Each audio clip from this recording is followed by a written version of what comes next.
Good morning. Thank you for joining us.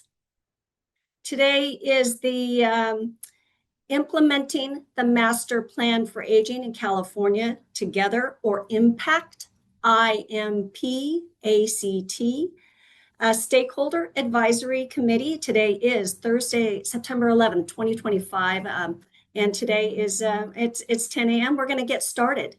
So let's go to the next slide. Thank you, Callie. Hi, I'm Carol DeAndres. I am the Stakeholder Engagement Manager for the Master Plan for Aging here at the California Department of Aging, and I'm pleased to be with you.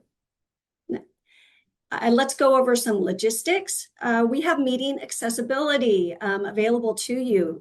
American Sign Language is provided, and we thank Adrian and his partner for being here with us today. Thanks, Adrian. Closed captioning is also available during this meeting. To do that, go down to your Zoom toolbar. You should see CC, show captions. You can view the transcript there. And if you cannot find the CC icon, please check under your more, your three dots, more. It might be under there. Next slide.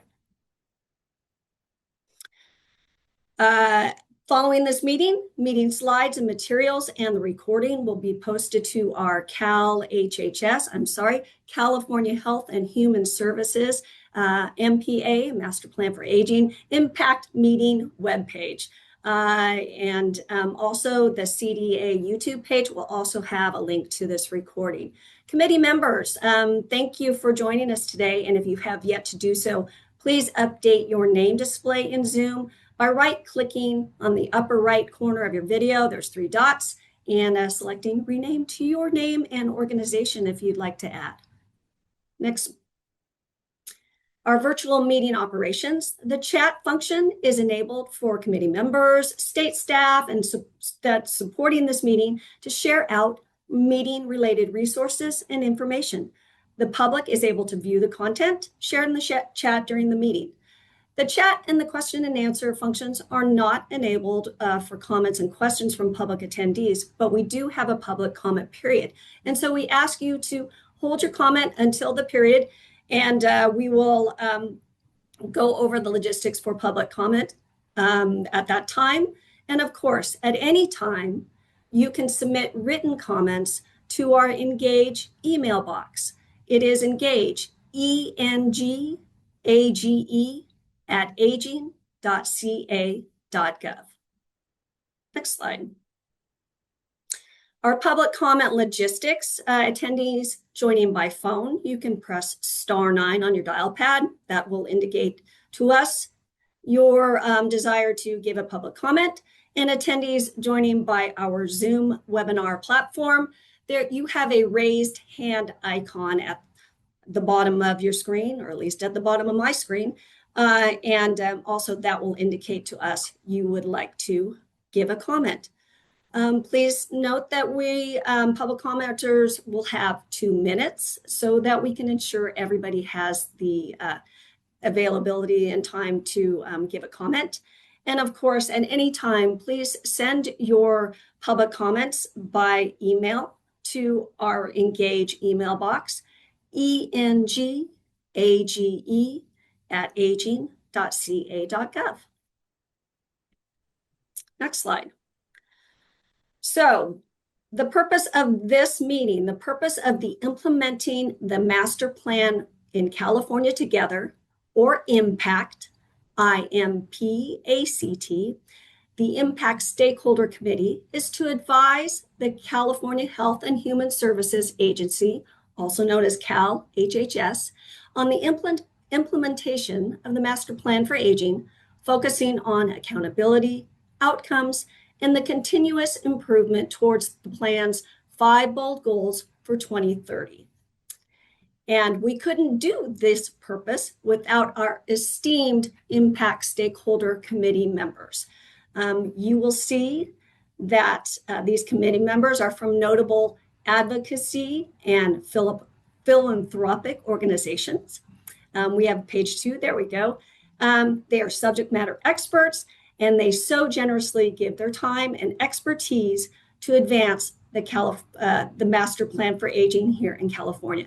And on behalf of the team here, and we want to thank you for your service to this committee. So today, we have a packed agenda.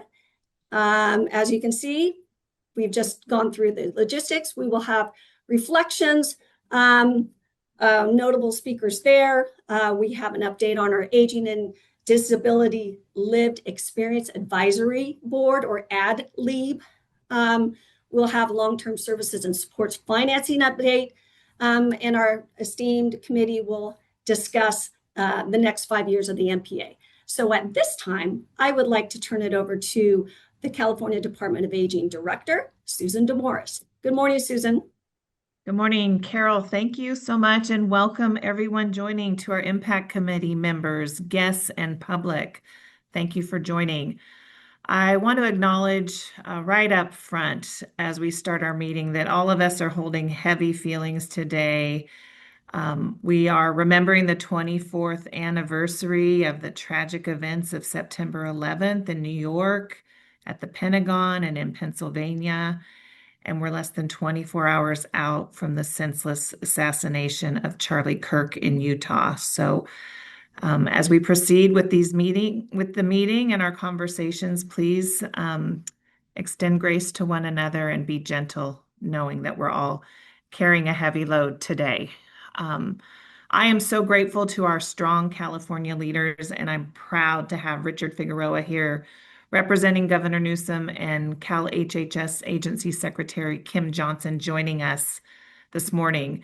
Before I turn the meeting over to them, I wanted to note that today is the final meeting for two of our stalwart Impact Committee members, Linda Way and Dr. Sarita Mahanti. Right out of the gate, I want to thank Linda and Sarita for their dedication to the MPA and to the Impact Committee. And at the close of the meeting, we look forward to paying tribute to both of you.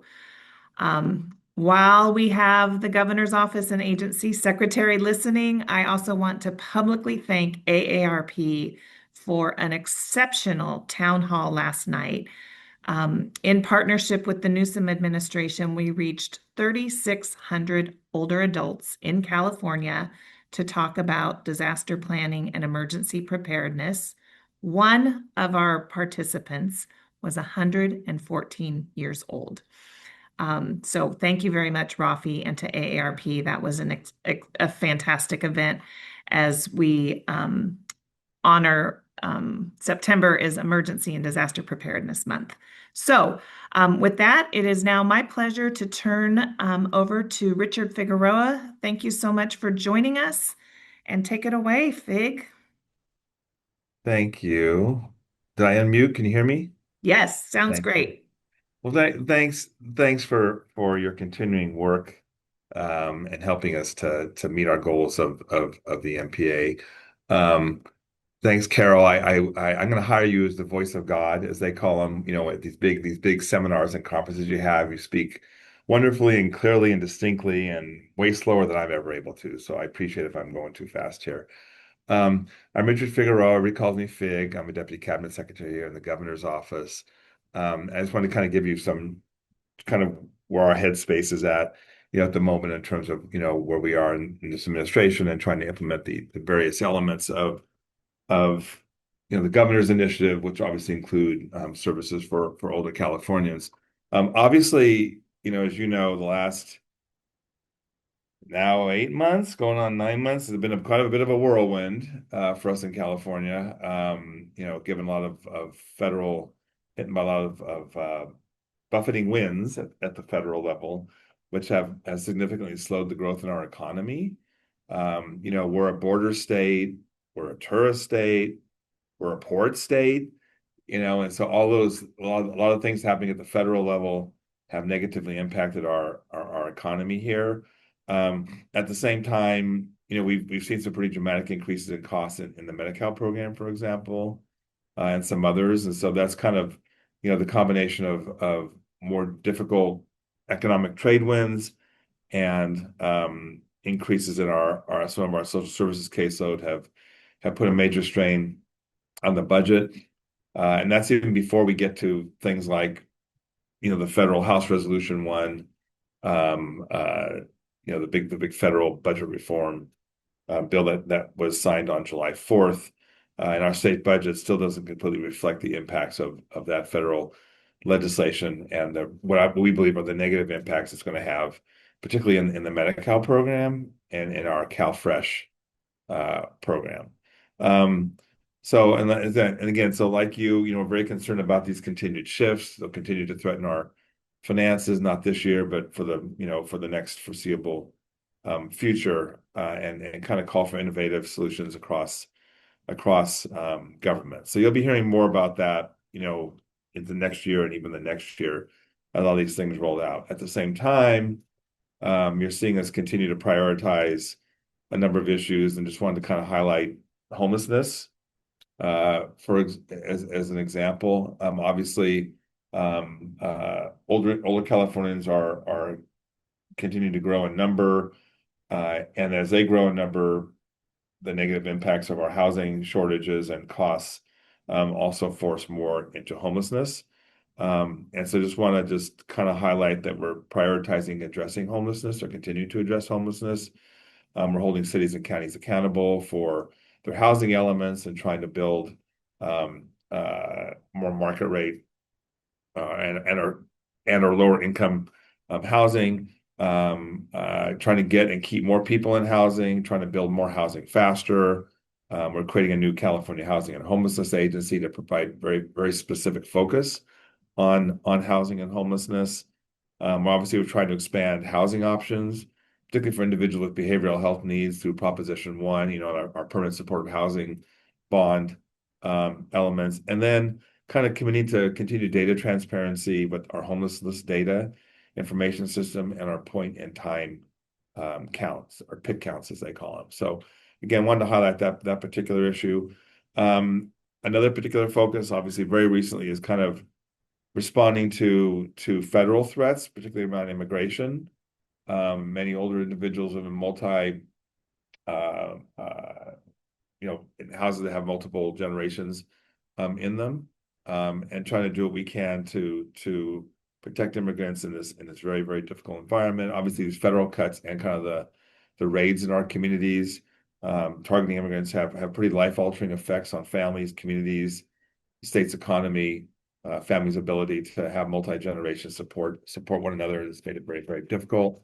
We'll continue to speak out and use our voice and take legal action as appropriate against the federal government when these kinds of things are occurring. I think we're probably up to about maybe, I don't know, 40 or so lawsuits at this point, and through our cabinet office and through our departments have kind of rapid response processes in place. And as things come up, whether they be related to older individuals or all the way down to children in daycare, trying to put out guidance and things like that to kind of help immigrant communities respond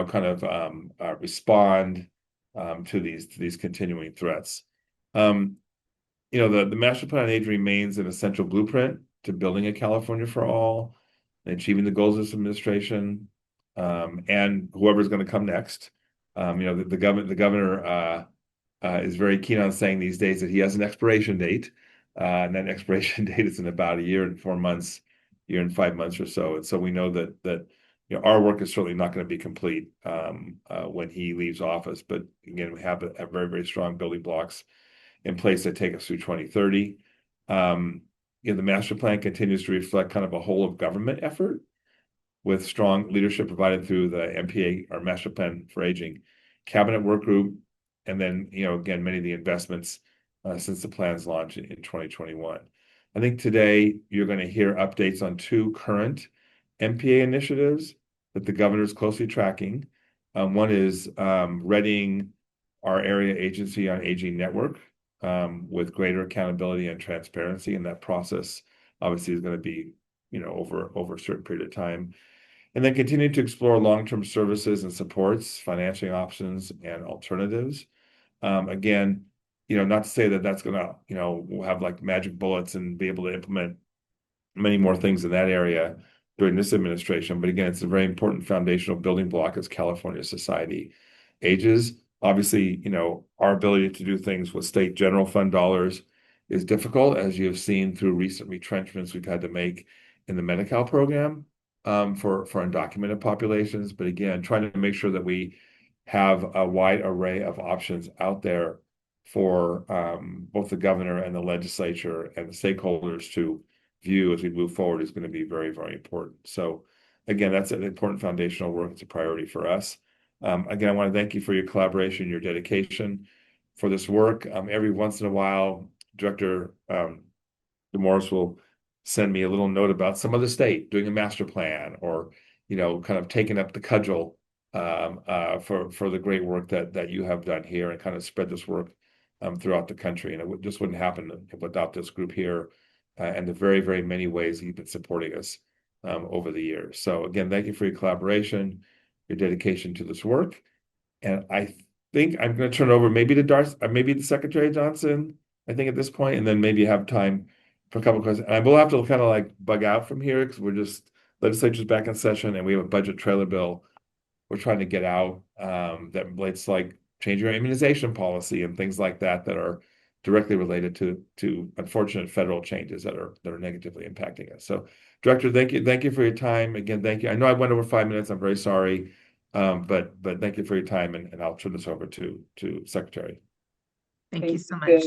Yeah, and thank you, Fig. And also wanted to start with appreciation for this group and the leadership of everyone on this committee and what you've been doing to further our progress on the Master Plan on Aging. Fig covered the large majority of the. Sorry, I didn't know. I didn't coordinate with you ahead of time. I'm sorry. Makes it easier for me. Okay. And so what I would just emphasize in what Fig shared, a couple things. One is that the moment we are in that you are all feeling and experiencing, I don't have to say it, right, is significant.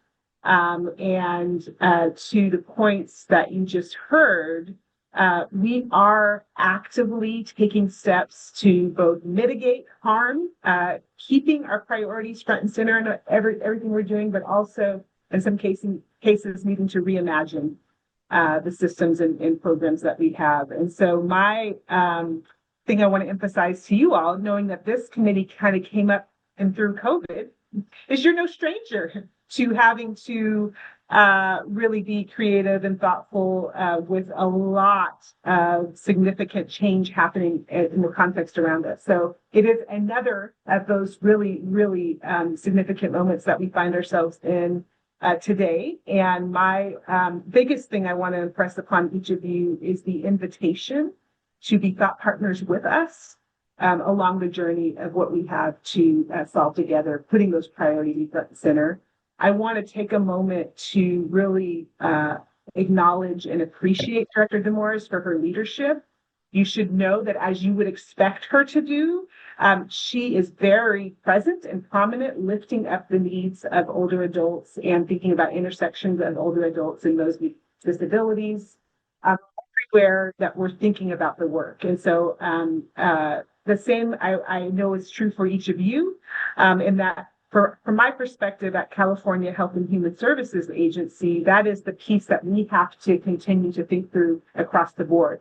One person is impacted by food insecurity, healthcare access, maybe being under attack because they are an immigrant or an LGBTQ identifying person, those kinds of things. And so we really want to look at that in totality in terms of the strategies that we use to go forward. And we again welcome and appreciate your engagement along the way.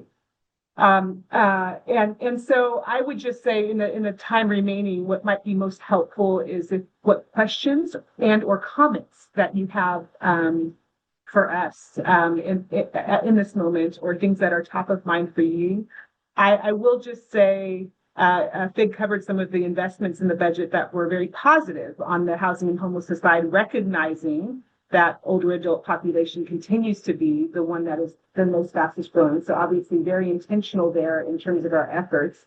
But we have to continue to lift up our bright spots, Prop 1 and behavioral health, and the opportunity there to have more intention and targeting for behavioral health transformation that we're doing across the state. And also thinking through, you may have seen the men and boys executive order that the governor issued that's also focused on looking at other behavioral health components and other ways we want to integrate, particularly seeing that older men have a higher suicide rate than others. So again, we want to be intentional and we want to utilize the phenomenal work that you all have done in creating a plan. These are the times when we can refer to, again, what's our vision ahead? Where are we going? And how do we still drive towards that vision given all of the context and circumstances that we have in front of us? So I will stop there and open it up for questions or comments from the.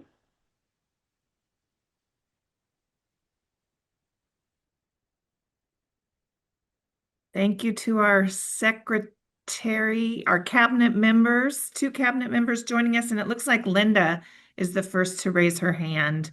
Linda, please go ahead. Be kind, Linda. Be kind. Thanks. No, and really do appreciate the difficult budget year, driven in part by the federal debts that have resulted in some of the gains of the Master Plan on Aging initiative.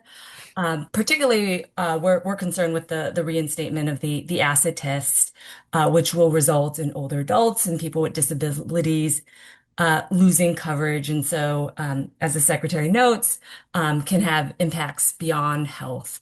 And so really do appreciate your focus to mitigate harm and willingness to be thought partners.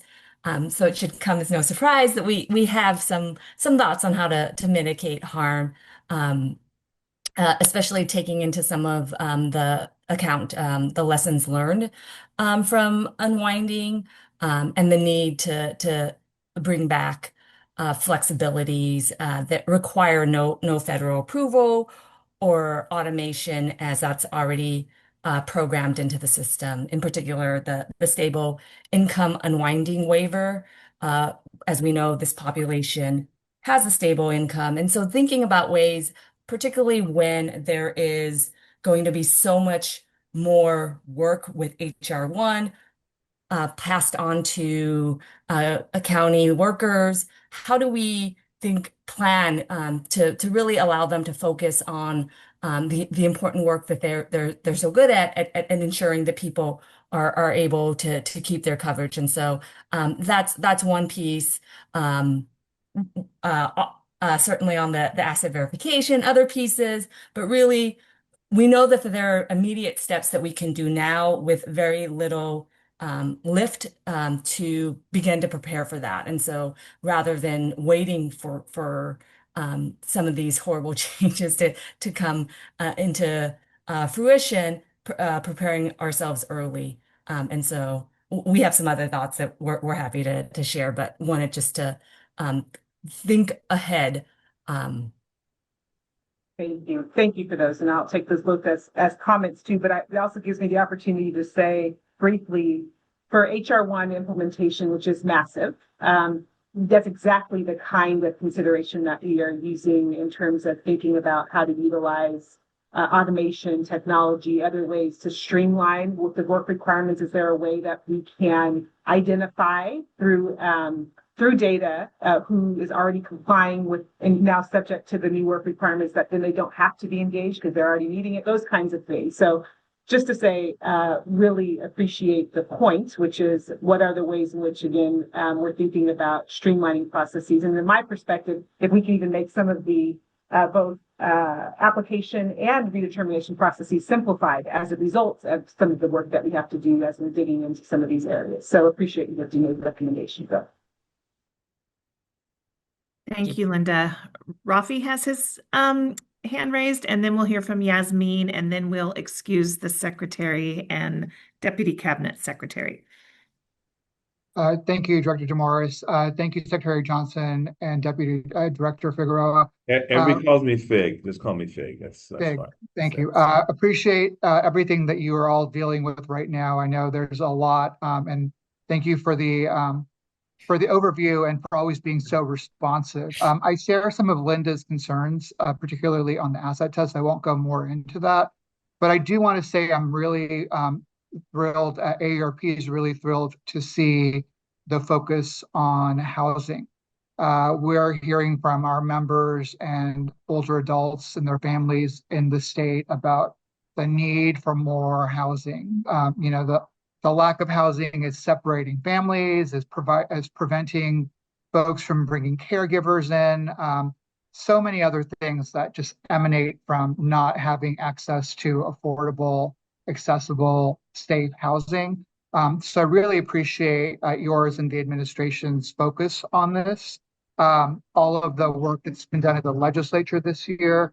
We're really looking forward to the implementation of it and seeing where it all goes.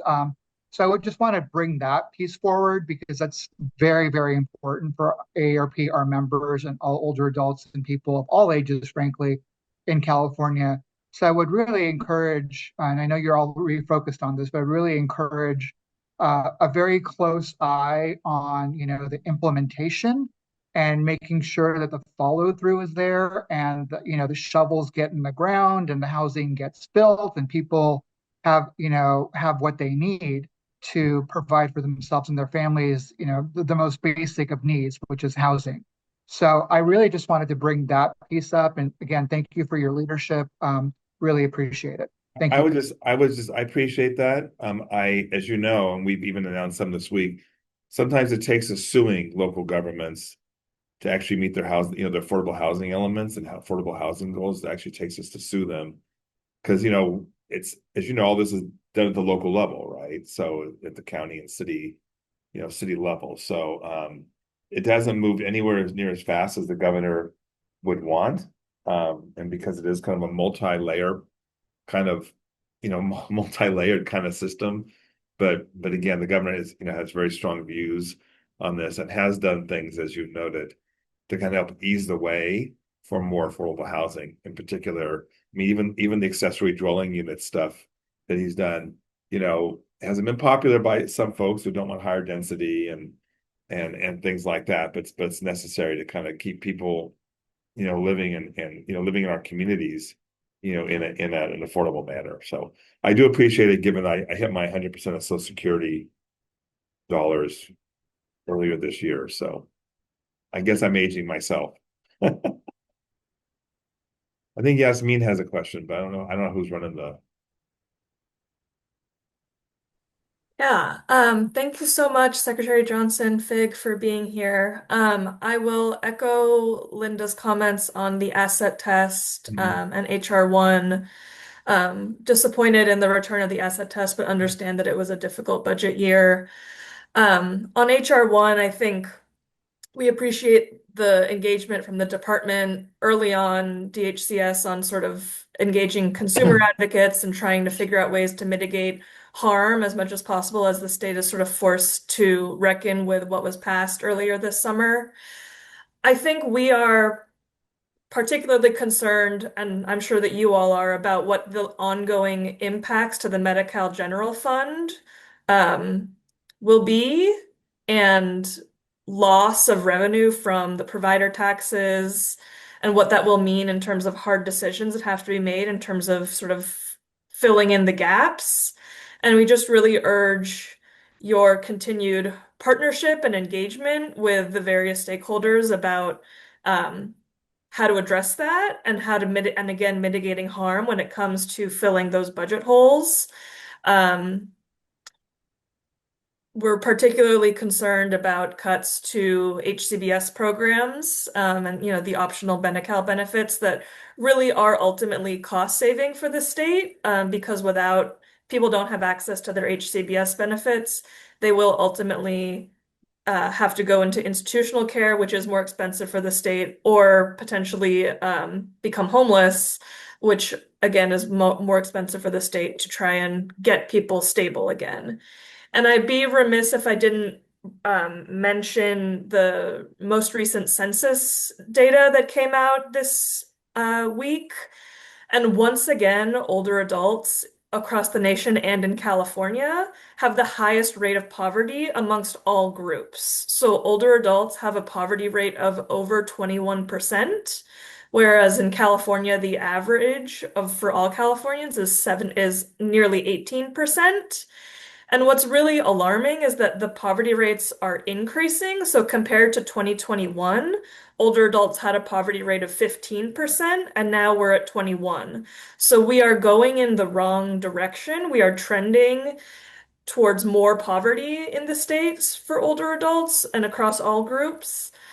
And as we face these sort of uncertain economic times and times where we're going to have to consider cutting the safety net, we have to remember that that ends up just worsening this problem, right? If people don't have the services they need to weather the economic downturns, they'll never be able to recover even when the economy recovers. And so this is, I think, trying to learn from what happened in the last Great Recession and the massive cuts to the social safety net and trying not to repeat those decisions. And I know that nobody here wants to make those cuts, but it's my job to to Yes, of say course. that. Appreciate you lifting that up, Yasmin. Appreciate that. Thank you all for everything you're doing. Thank you for keeping older adults at the center of doing and carrying on our work together. Appreciate your partnership. That'd be the next one. Yeah, when I just, and this is a personal, I mean, I just Susan, I think, remembers this, but back in I guess 2019 or whatever, I was welcoming people to a conference at the convention center where at the time the gubernatorial candidates were being exhorted to take up the cudgel to actually do a master plan of aging, because nothing had been done since the early 2000s. It was West Health or Scan, West Health and Scan, maybe. And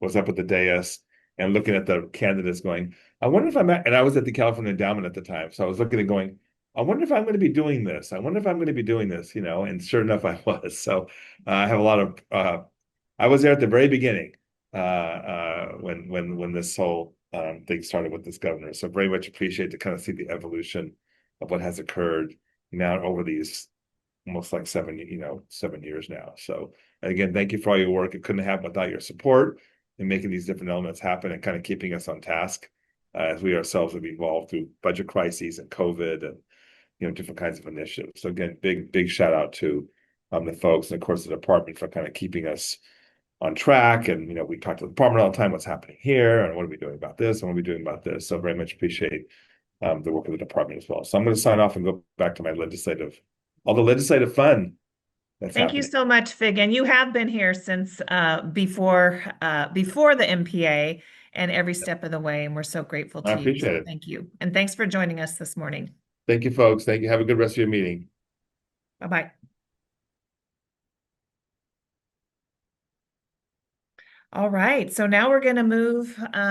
Thank you for offering questions while we had the secretary and Fig with us.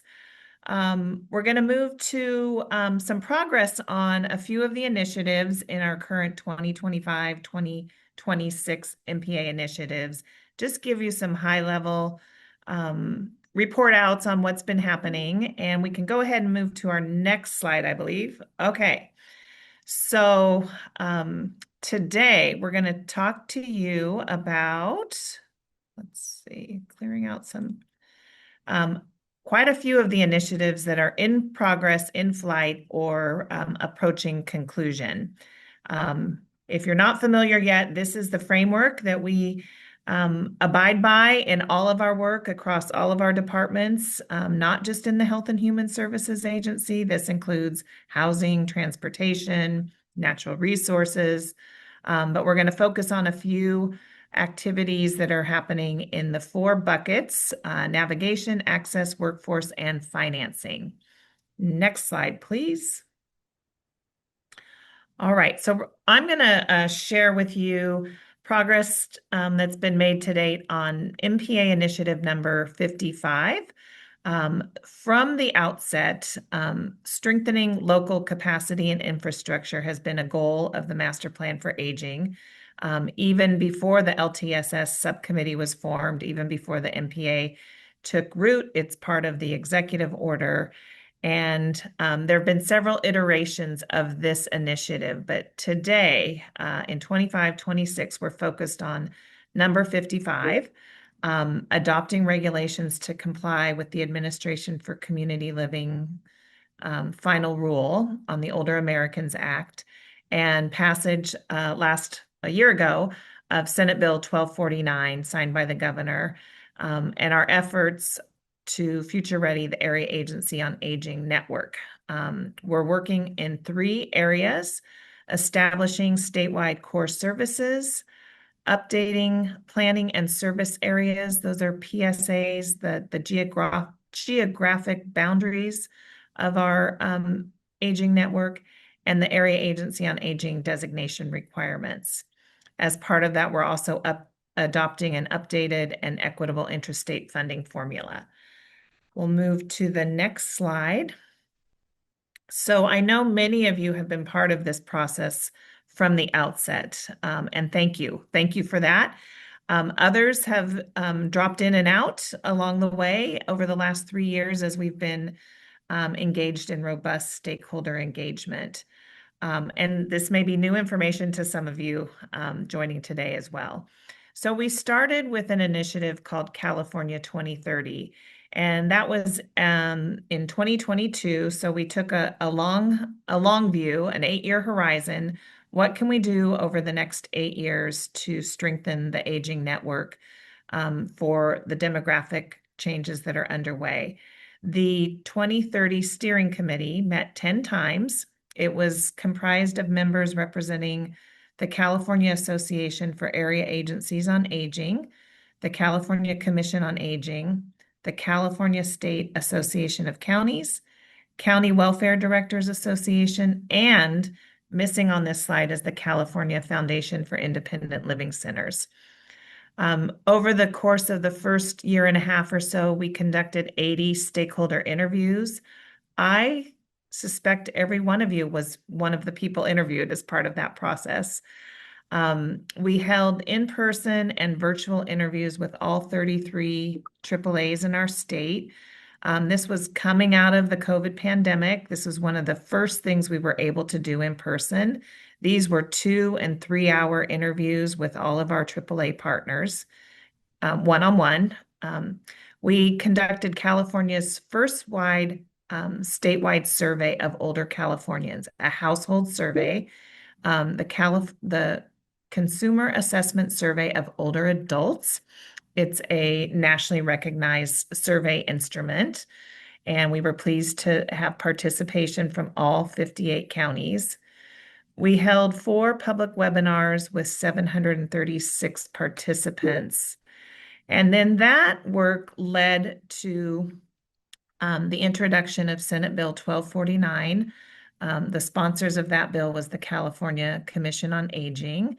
And there was a legislative process with hearings and convenings with legislative staff in the department over the course of that year. When Senate Bill 1249 was signed into law by the governor, the department and the C4A membership held a half-day workshop. We got together and made sense of the bill and mapped out next steps. And the path forward at that time, about a year ago, was to work directly with our AAAs. We held 9 webinars with the AAAs, all 33, and we conducted 4 surveys of all 33 AAAs so that they could advise us individually and collectively on those 3 topics that were on the prior slide: statewide services, PSA and AAA designations, and the interstate funding formula. All of the materials for this 3-year engagement are posted on the CDA website. So that includes slide decks, recordings, summary documents, and I encourage you to take a look at our website. Next slide. So culminating that 3 years of engagement, we're moving forward on 3 items. We have proposed adopting consistent data reporting standards and timelines for existing statewide programs.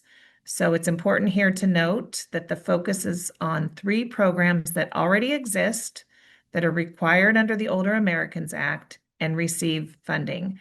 That would be congregate and home delivered meals, which is far and away the #1 program provided by all of our AAAs.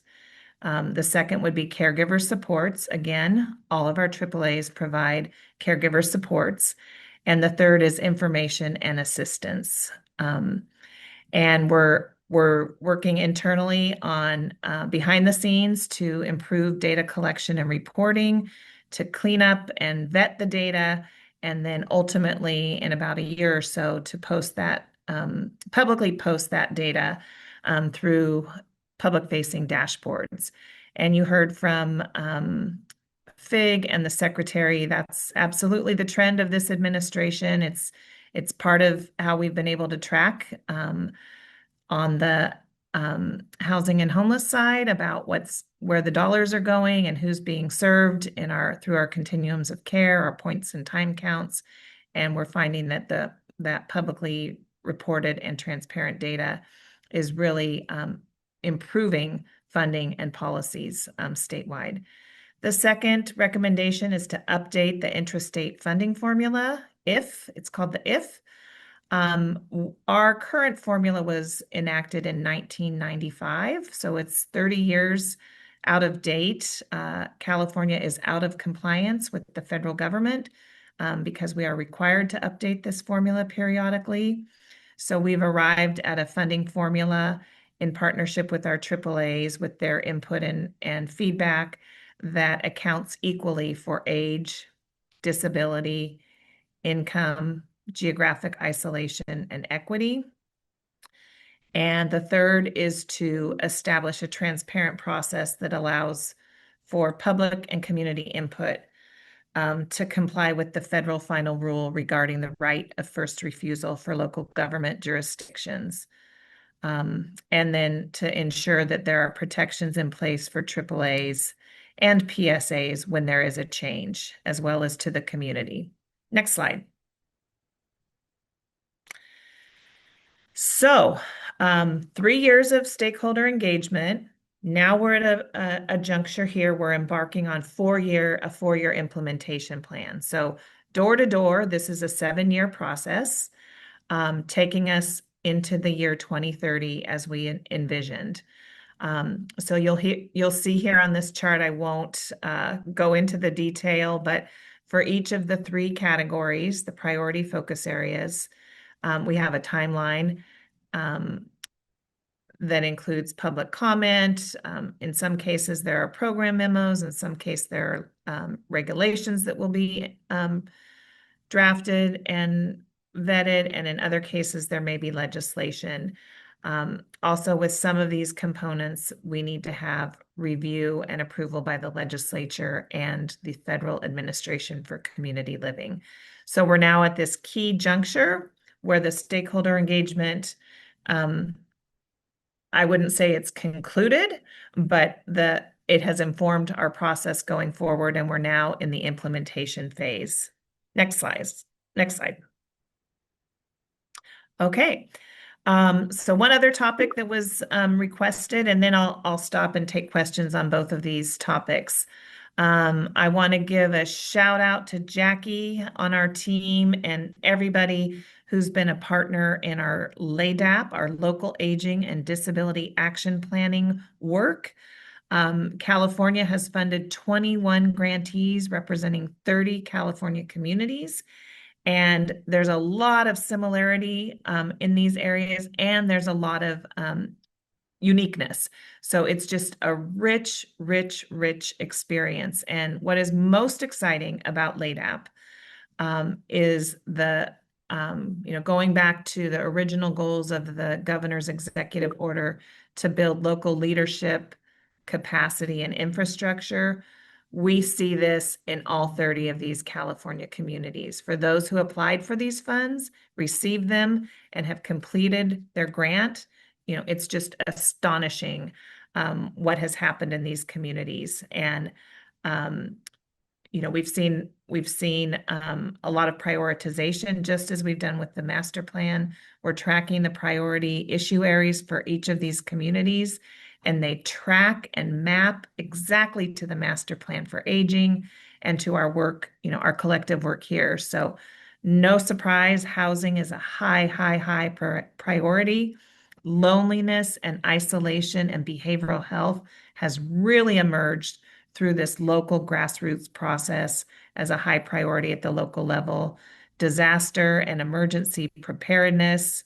And then there are, a host of other issues, Alzheimer's and dementia, family caregiving, aligning aging and disability. It's just a wealth of information and a terrific resource going forward.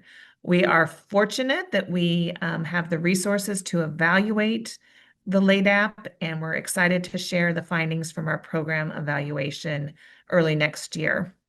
And every one of the local plans is posted on the LADAP webpage.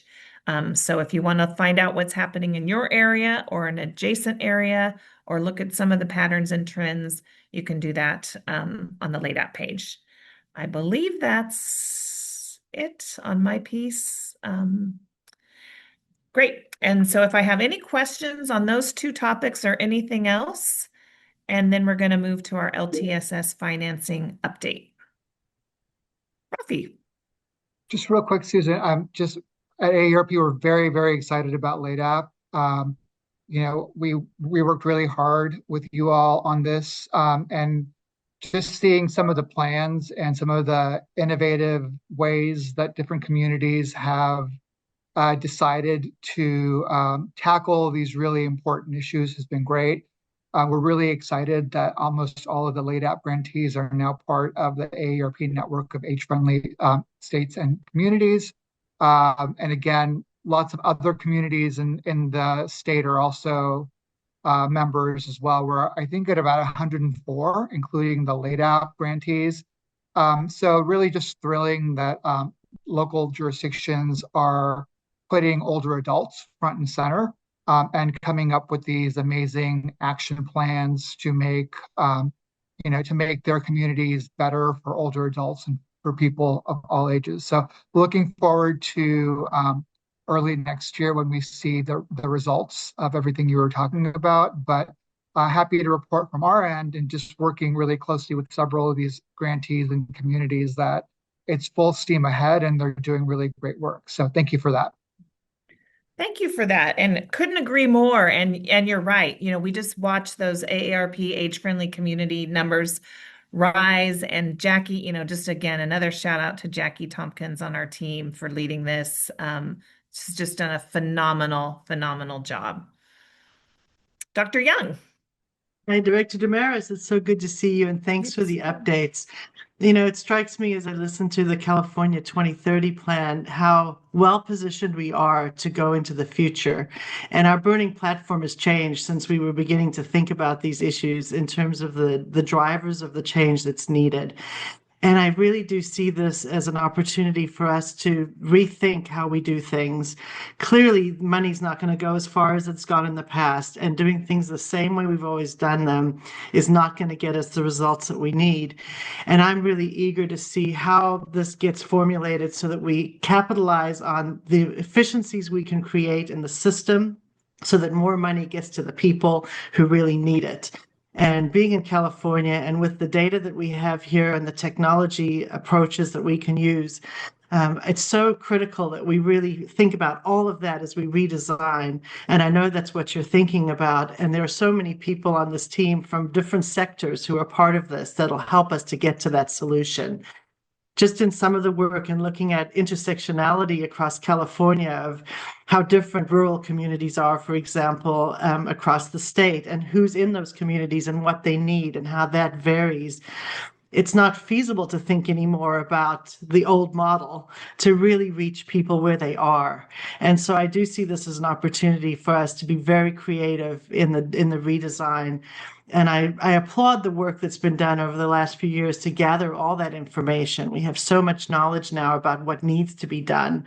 And the next step of really coming up with those creative solutions, I think, is a really exciting opportunity.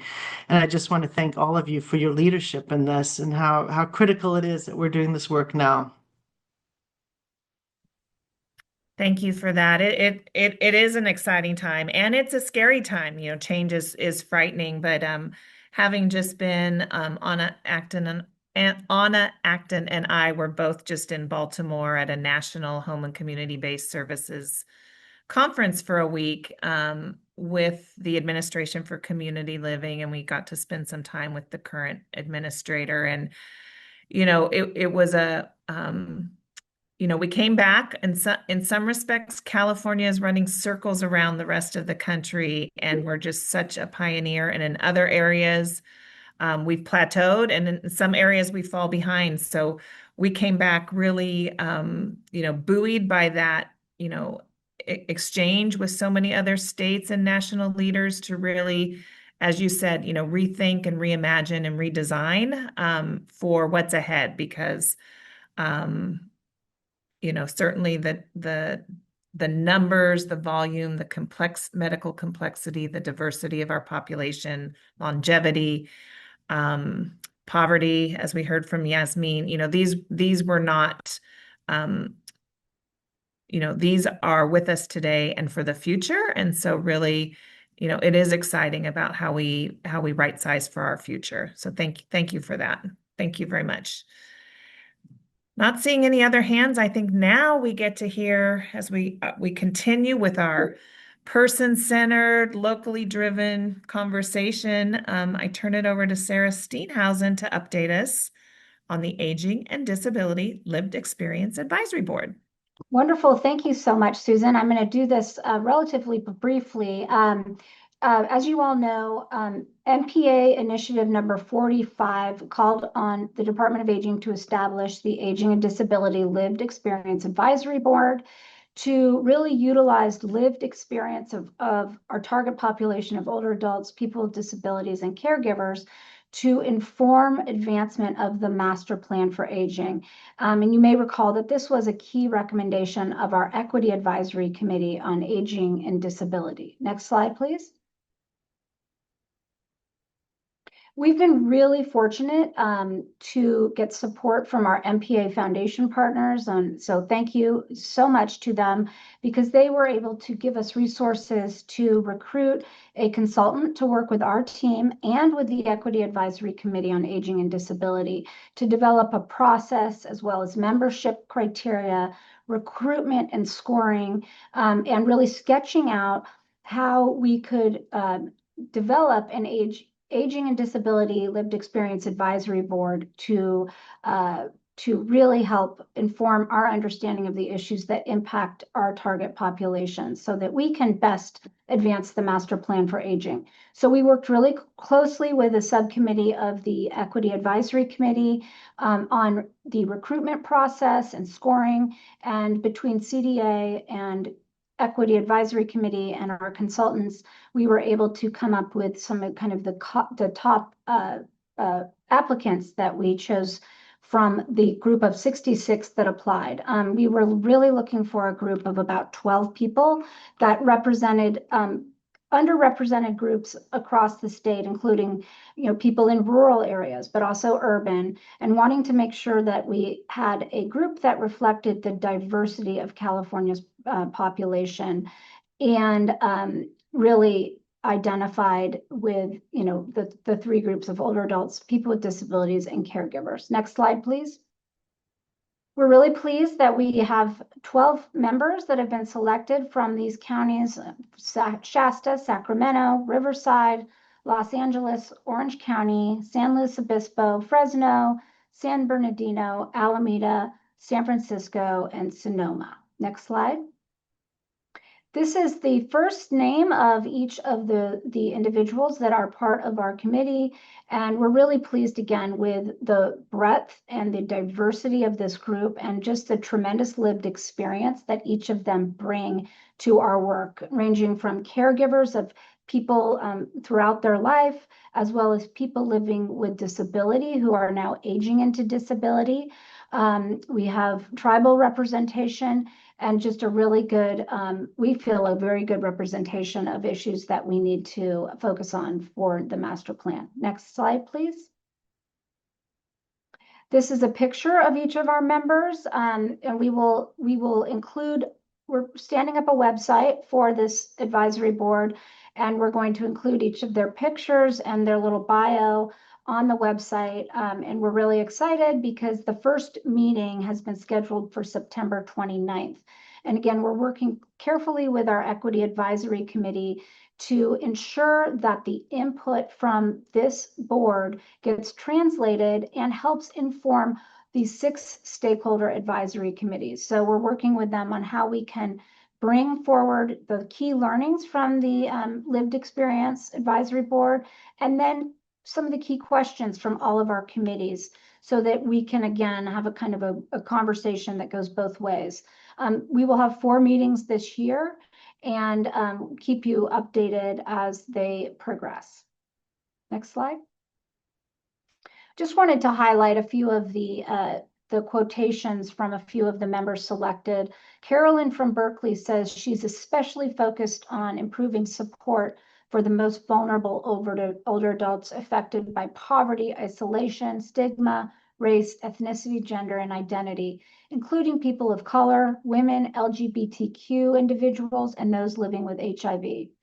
Mina from Guerneville is very passionate about working with people across all ages, ethnicities, and cultures, and sees this as an opportunity to serve and a chance to enrich her own personal and professional journey. So I'm happy to take any questions, but we will definitely be keeping you updated as we proceed with planning for the first meeting.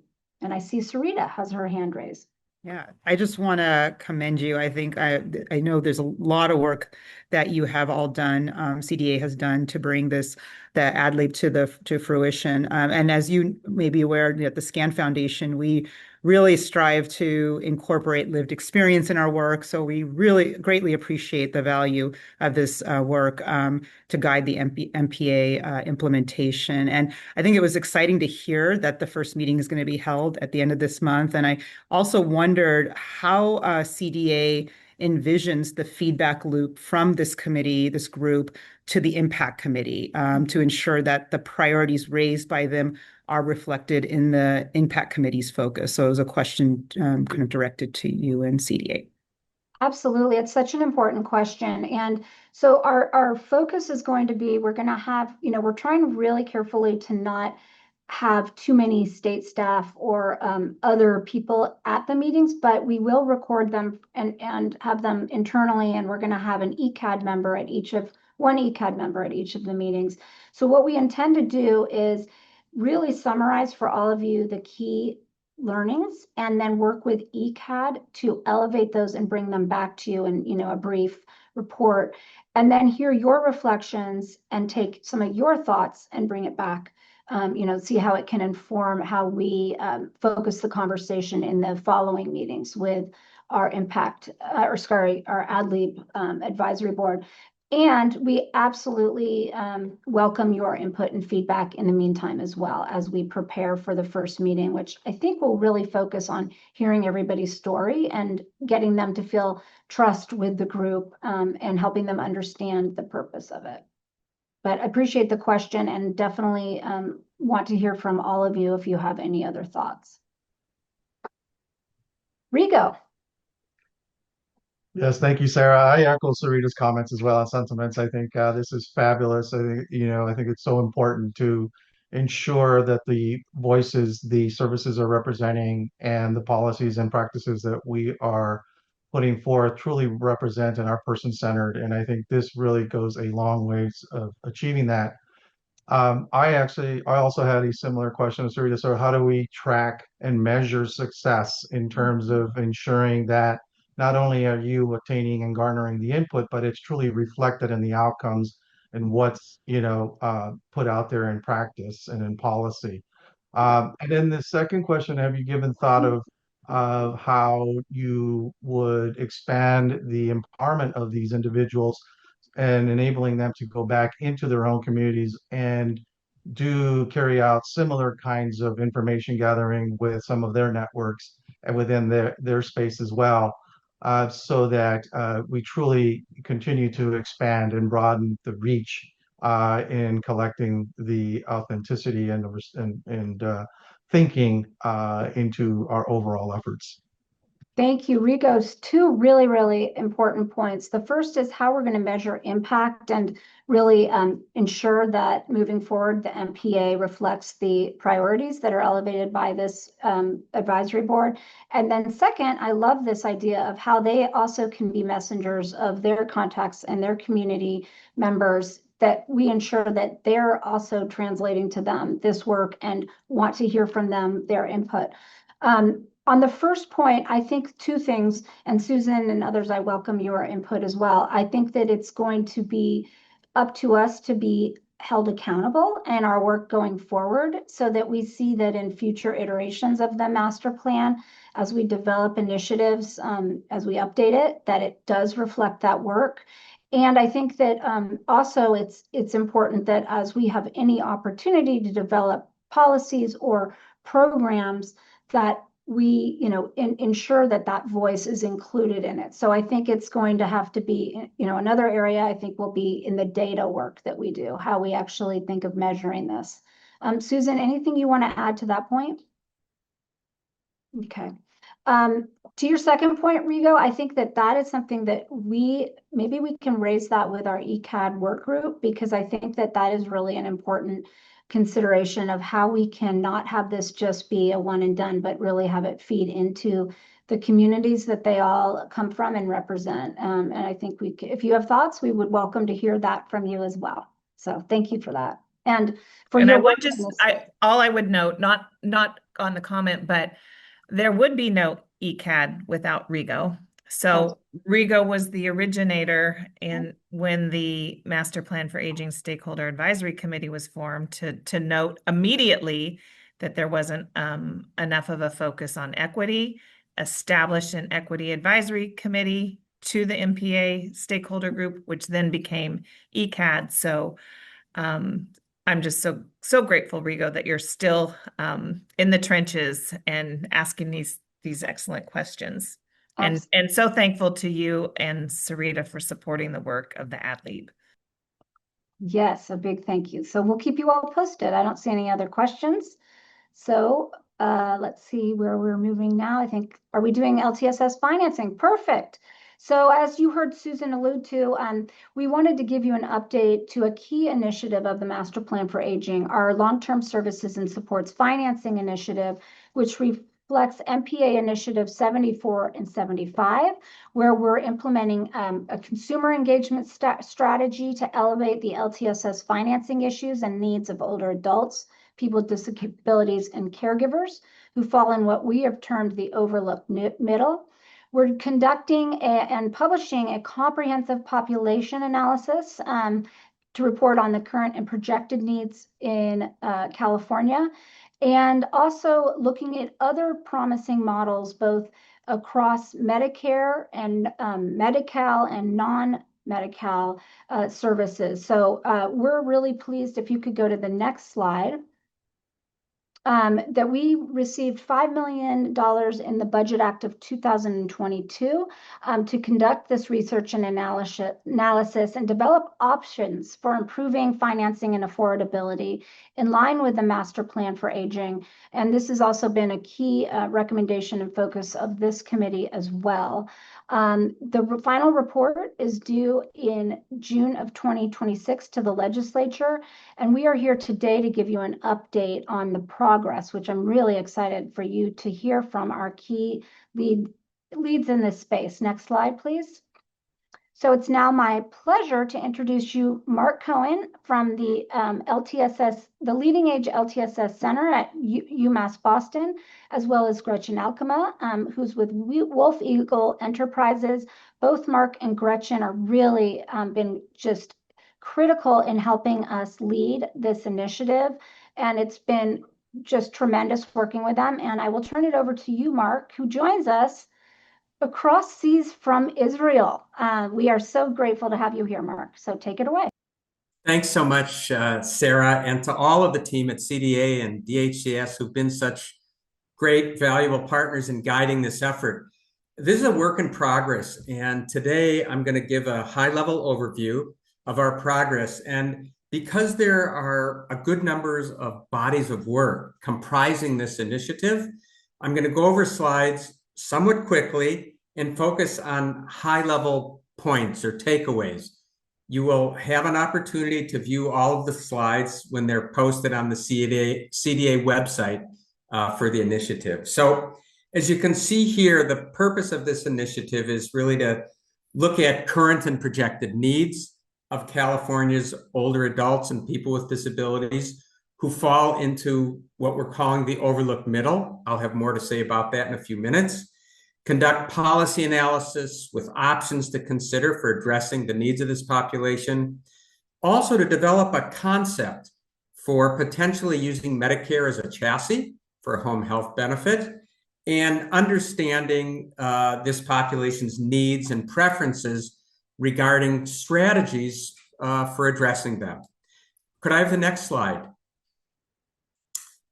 Briefly, these are all the organizations that comprise the different bodies of work.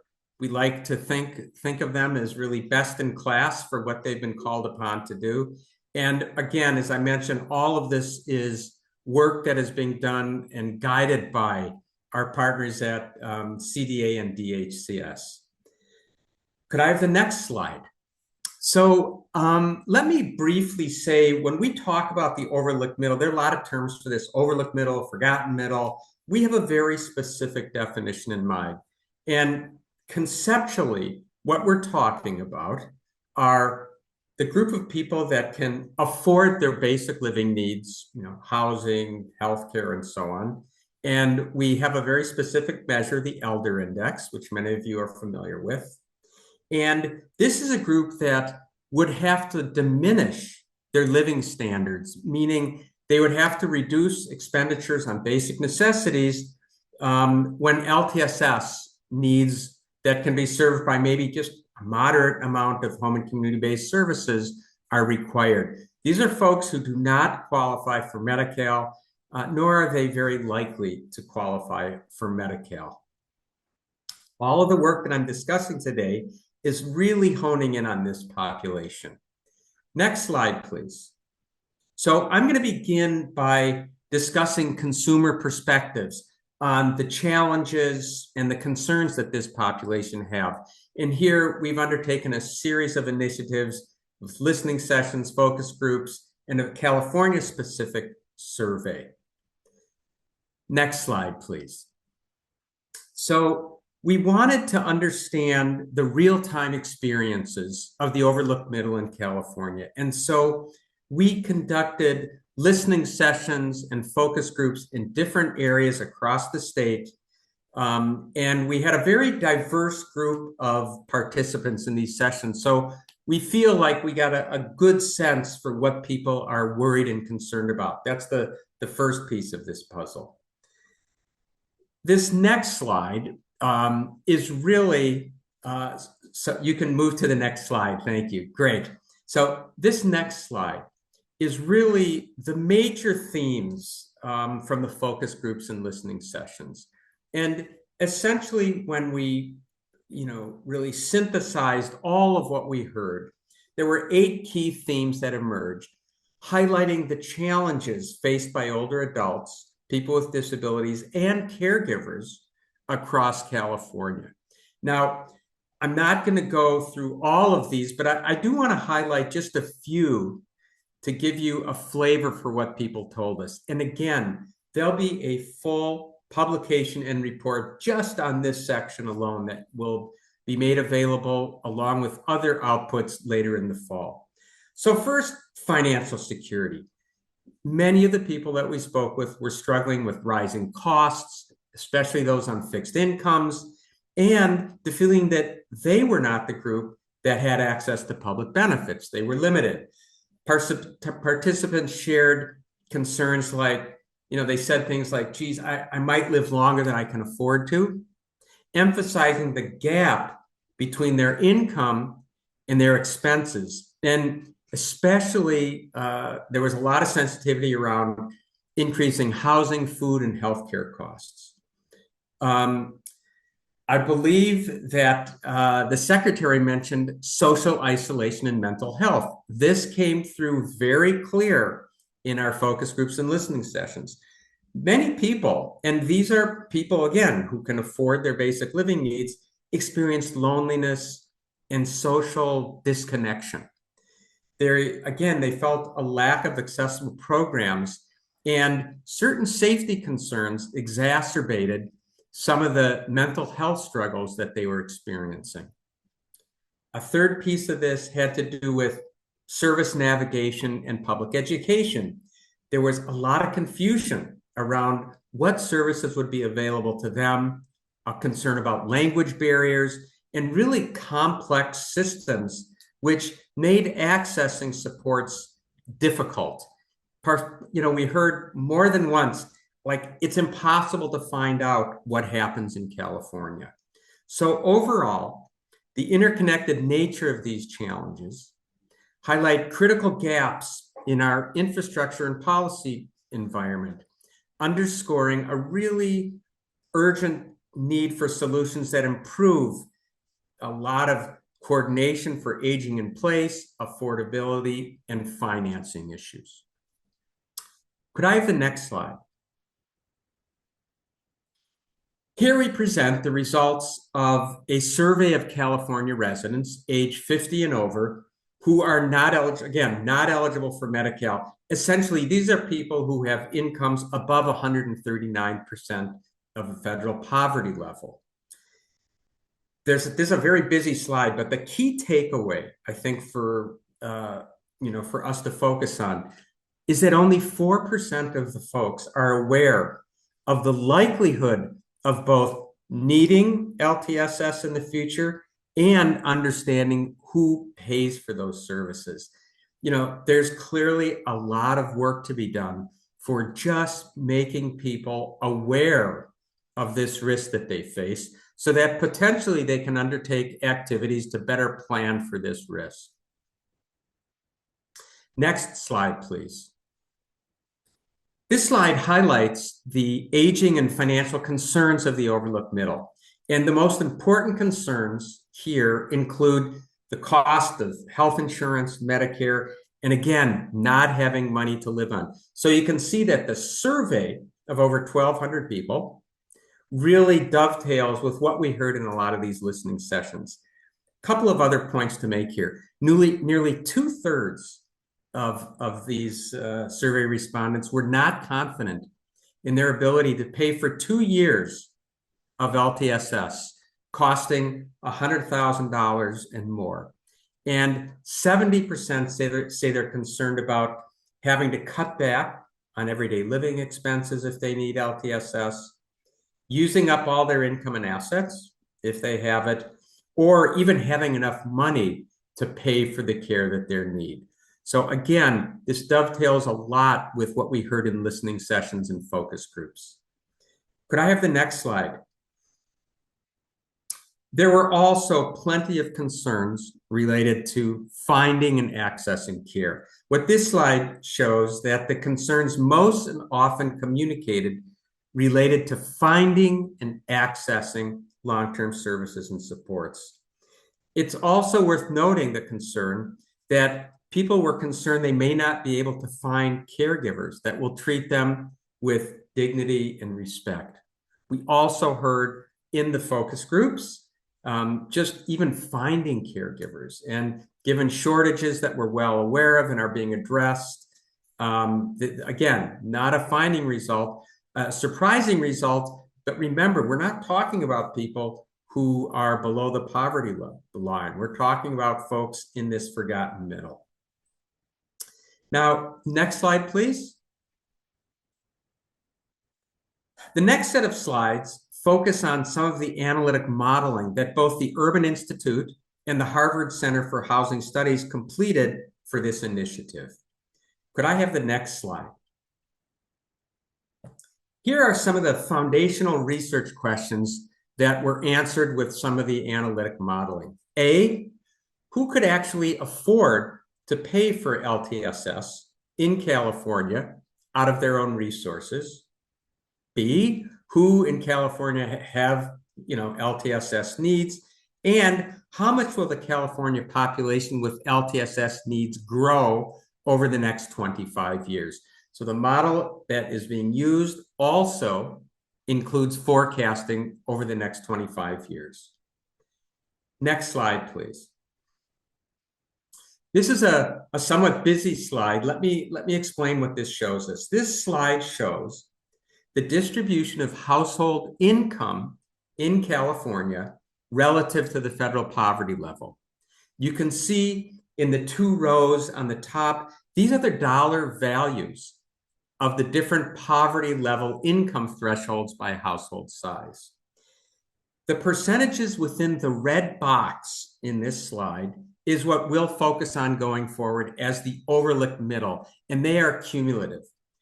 What we see here is that roughly 45% of households are above the Medicaid, the Medi-Cal eligibility threshold of 139% of the federal poverty level and less than 500% of the federal poverty level.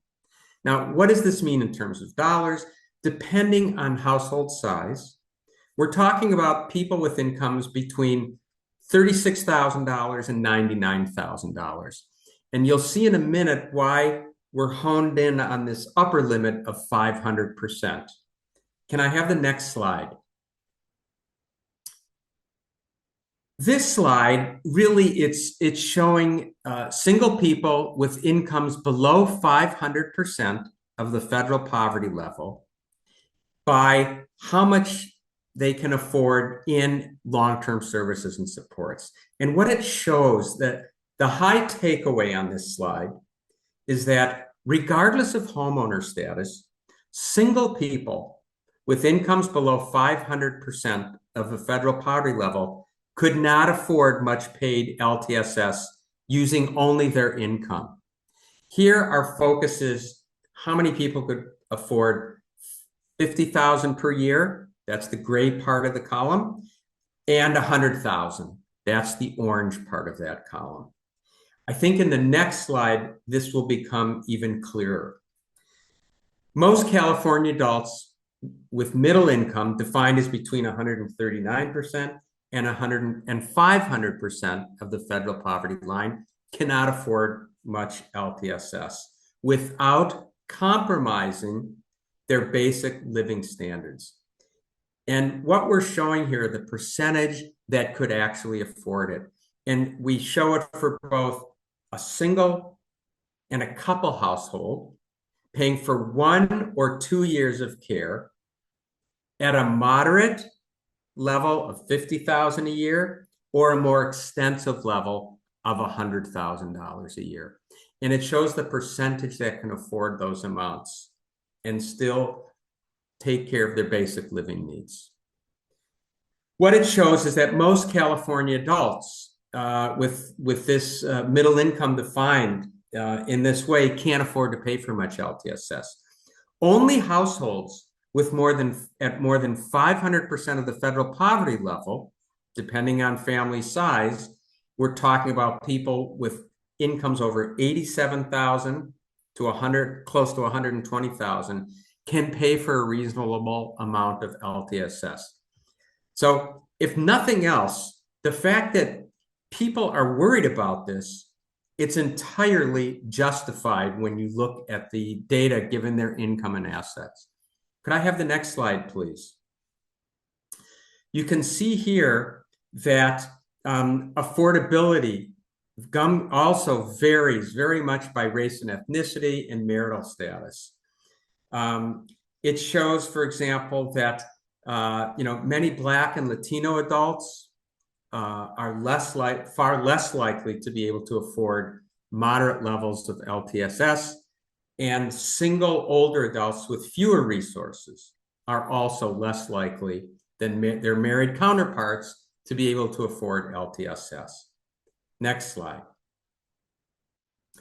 Very briefly, this comes from the projection. And what it shows is that the prevalence of LTSS need increases with age. That's not a surprise to anyone listening today.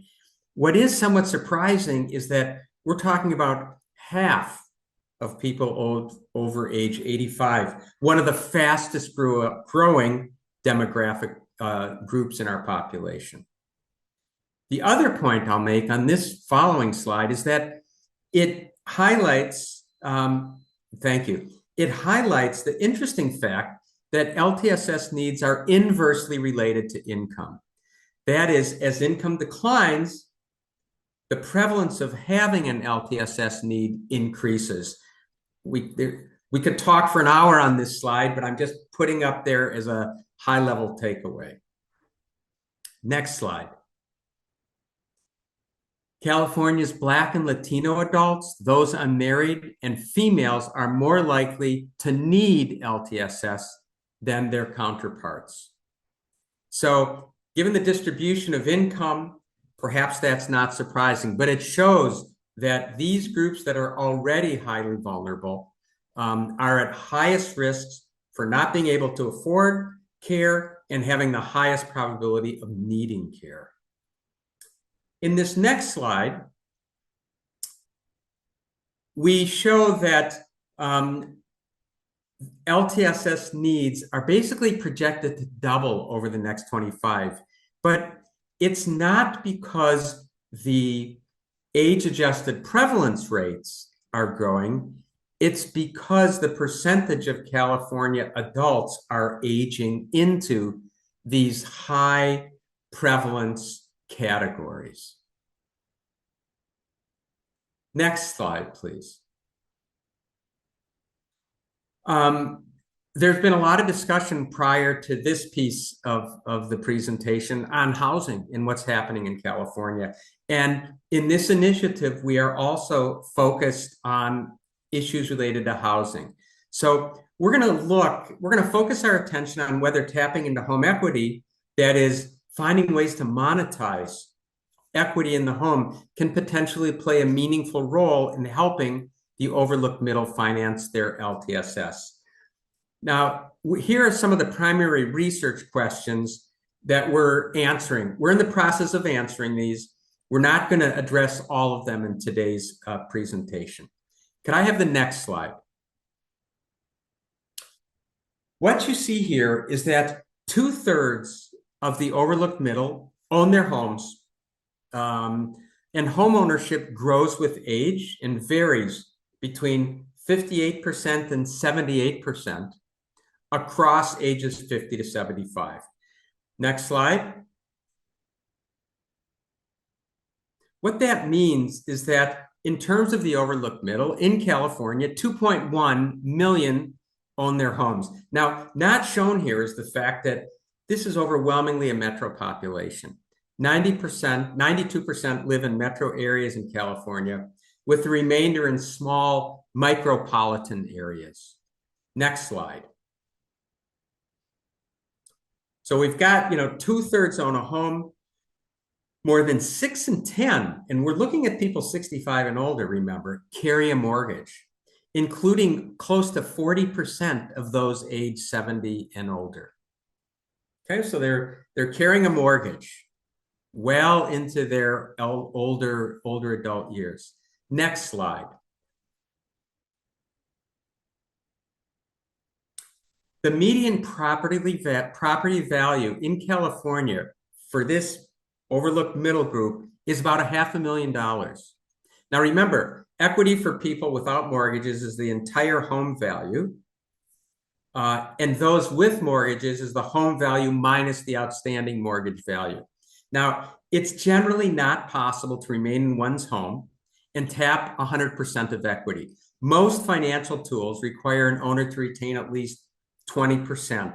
So here we're talking about roughly $400,000 that is potentially available in home equity. It probably bears repeating that people with no home equity in the overlooked middle are going to have fewer options. Our next stage in this body of work, we're meeting with people in focus groups to discuss what are some of the barriers and challenges to accessing home equity. Next slide, please. So Sarah mentioned looking at innovative approaches to support aging in the community in Medicaid, Medi-Cal, and non-Medi-Cal environments. I'm going to put forward very briefly some of the work that's been done to support this population. Could I have the next slide, please? So in the non-Medicaid or non-Medi-Cal landscape, our purpose was to create a robust set of resources to help policymakers understand how states and localities can support aging in the community as the older adult population grows and their needs increase. Next slide. Here you see our broad categories of program areas that are, and there are a variety of programs under each, all of which are designed to support aging in the community. In total, we identified 200 programs at state and local levels across the United States, classified within these categories. And we now have a searchable opportunities compendium where one can look under each one of these and look at the different programs with links and information on them. So that's on the non-Medi-Cal side. Next slide. We also looked across the states to see if there were innovative ways that states were building on their own Medicaid programs to expand LTSS financing. And this slide highlights 6 creative options showing how states could potentially increase home and community-based services through Medicaid. And just like the non-Medicaid example, we have a searchable compendium with links that highlight these programs. Next slide. To sum up, I'm going to talk very briefly about a potential concept for advancing home and community-based care through Medicare, and talk about really how the idea is, how do we use Medicare as a chassis to serve the overlooked middle? And this, again, since an individual in the overlooked middle doesn't qualify for Medi-Cal, yet has difficulty with activities of daily living, there are limited affordable home and community-based service supports available to them. And it turns out that this population with a lot of activities of daily living also has high healthcare costs accruing to Medicare. Next slide. So the goal of this model was really to provide enrollees with service navigation, access to select home and community-based services, and an option to join the Capable program, which is a program that has an occupational therapist come into the home and help people determine what activities, what changes to the home may be needed to support or delay institutional care and lower healthcare costs. Here as we develop this model, what you have in front of you are some of the criteria that need to be met in order to qualify for this program. Next slide. And this is, again, a high-level summary that talks about the potential model benefits, and these would include service navigation support, an annual dollar-limited HCBS benefit, and, as I mentioned, this time-limited program with services. The last point I will make is that part of this whole exercise of developing a model also included an actuarial analysis. And I will just leave you with this point that the actuarial analyses suggest that the claimed cost savings from provision of these supportive services and subsequent reductions in some Medicare acute cost servings suggest that the program benefits may be offset by program cost savings. So that's a lot of information I've thrown at you. I realize that. And this is to give you a taste for the work that is continuing. So Sarah, I'm going to turn it back over to you at this point. Thank you so much, Mark, for a very comprehensive overview. And of course, what we really would love is to hear from all of you, questions or comments, understanding that that was a lot of information, which we will be following up with release of the actual documents and the report. So any questions or comments from our committee members?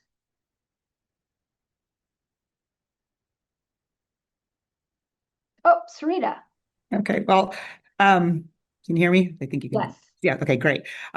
First of all, Mark, Gretchen, this was a great analysis and report, and needless to say, really, is going to be continued important data as we, you think about solutions, next steps, and I was, one of the things that really struck with me was the fact that the percentage of older Californians that were unaware of LTSS or who pays for it. So I think that's in itself and a big opportunity to because people don't know where to go for help, can't access services, even in a streamlined system, if you have that. So and I think the fact, and I commend CDA for actually commissioning this work to even talk to folks and listening sessions that because those often are left out in these policy decisions. And I think a lot of these solutions identified in your research is going to require federal action.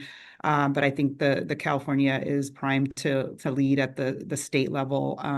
So I really appreciate it. And I think the question, kind of similar to earlier question that I had, is given what all of this, and there's a lot of data, I have tons of questions for you, Mark, and others to that we can talk about some other time on the data. But what does CDA see as kind of maybe the first or second next step for acting on this research and findings? Yeah, no, that's a very important question. I think a couple of things.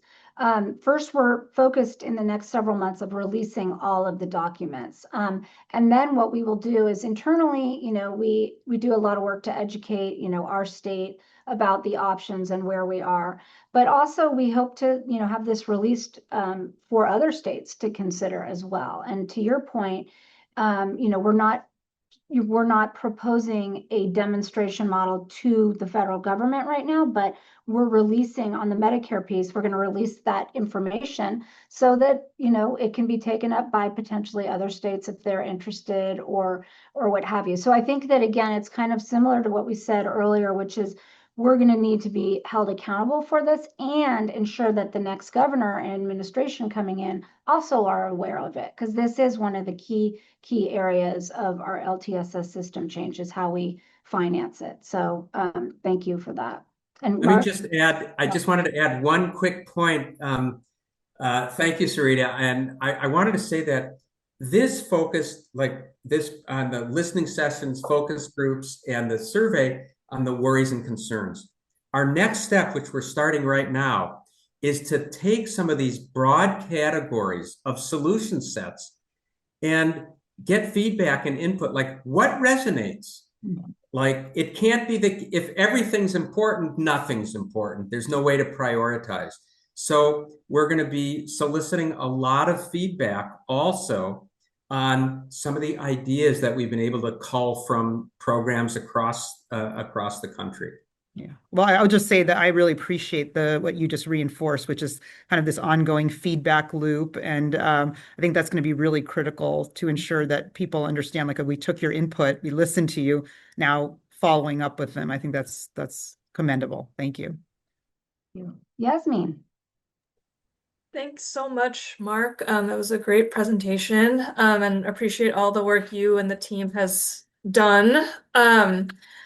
I'm curious if in sort of the solutions phase that you're moving into, how much you're also considering not just sort of the financing mechanisms, but also sort of some of the eligibility expansions that could be possible. So, for instance, a key priority of this committee has been the Medi-Cal Share of Cost program here in California and increasing the eligibility threshold for that program, which would, at least bring some parity to the rest of the Medi-Cal program and sort of help ease the burden that some of these, that even folks that are on Medi-Cal that are Medi-Cal eligible but don't have access to the program because of these old rules. And so I'm wondering how much that is sort of fitting into the solutions that you're also proposing. And that's something that California has control over, right? Compared to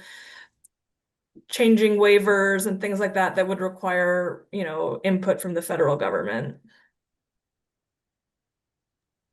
So I would say that most of our focus has been on how other states, as it relates to sort of the Medicaid, Medi-Cal, how they have maybe changed some eligibility requirements to bring in other populations, or which waivers and so on.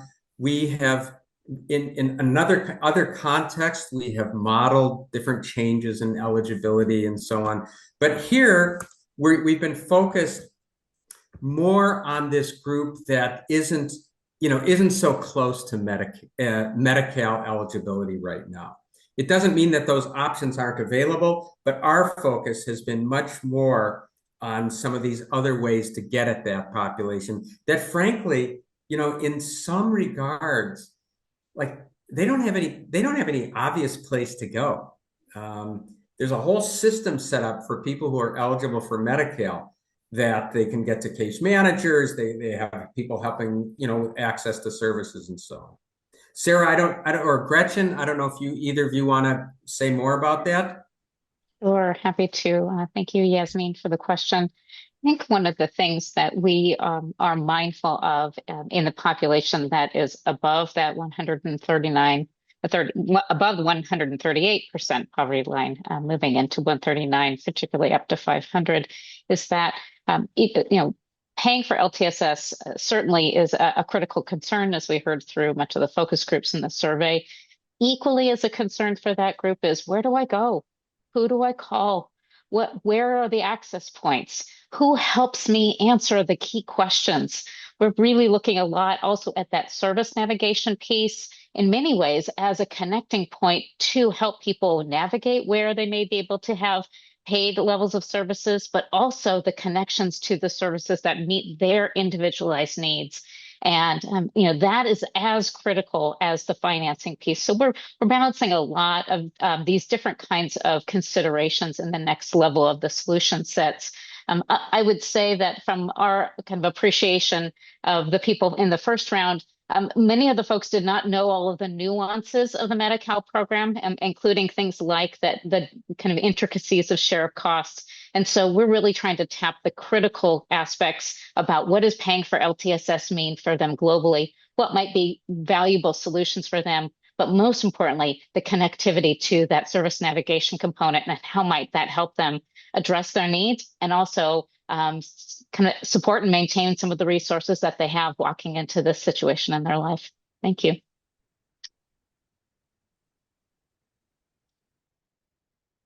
Okay, well, thank you again for that presentation and for all this very valuable work. We look forward to keeping you all updated as the work proceeds. And please reach out if you have other thoughts, questions, or comments that we can take into consideration. So thank you.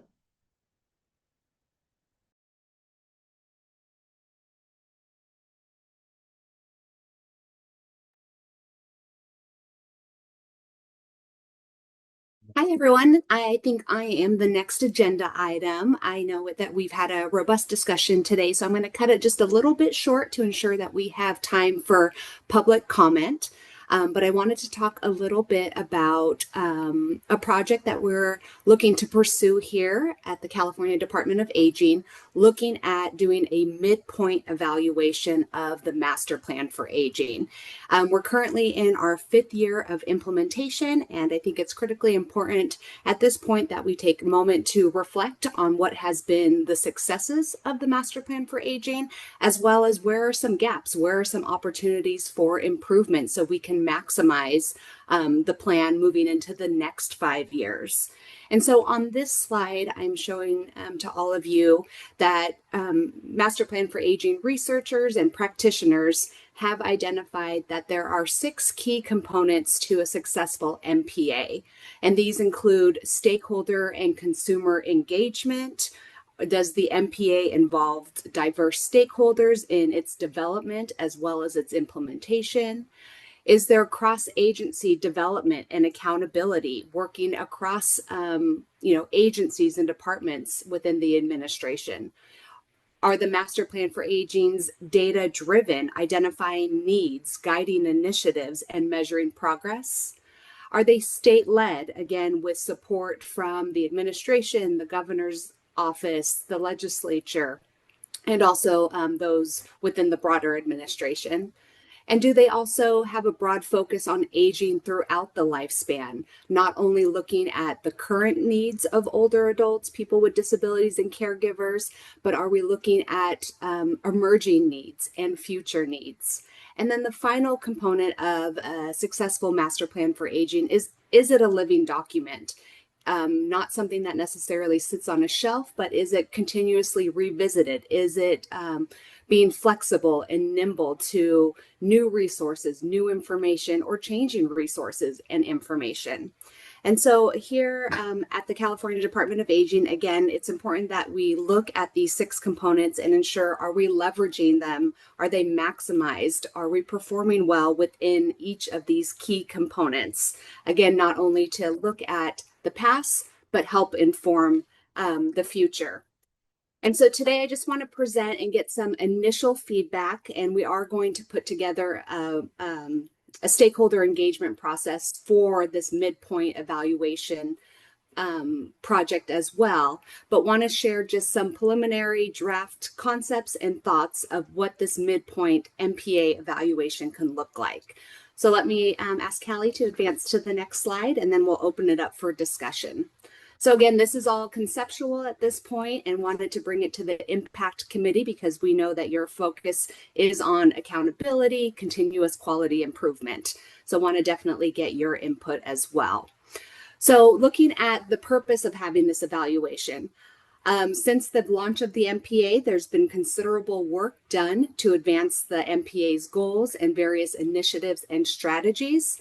And so our intention here is to partner with an external consultant to assess progress, identify areas for improvement, and also communicate the value of having an MPA to plan for and meet the needs of California's diverse populations.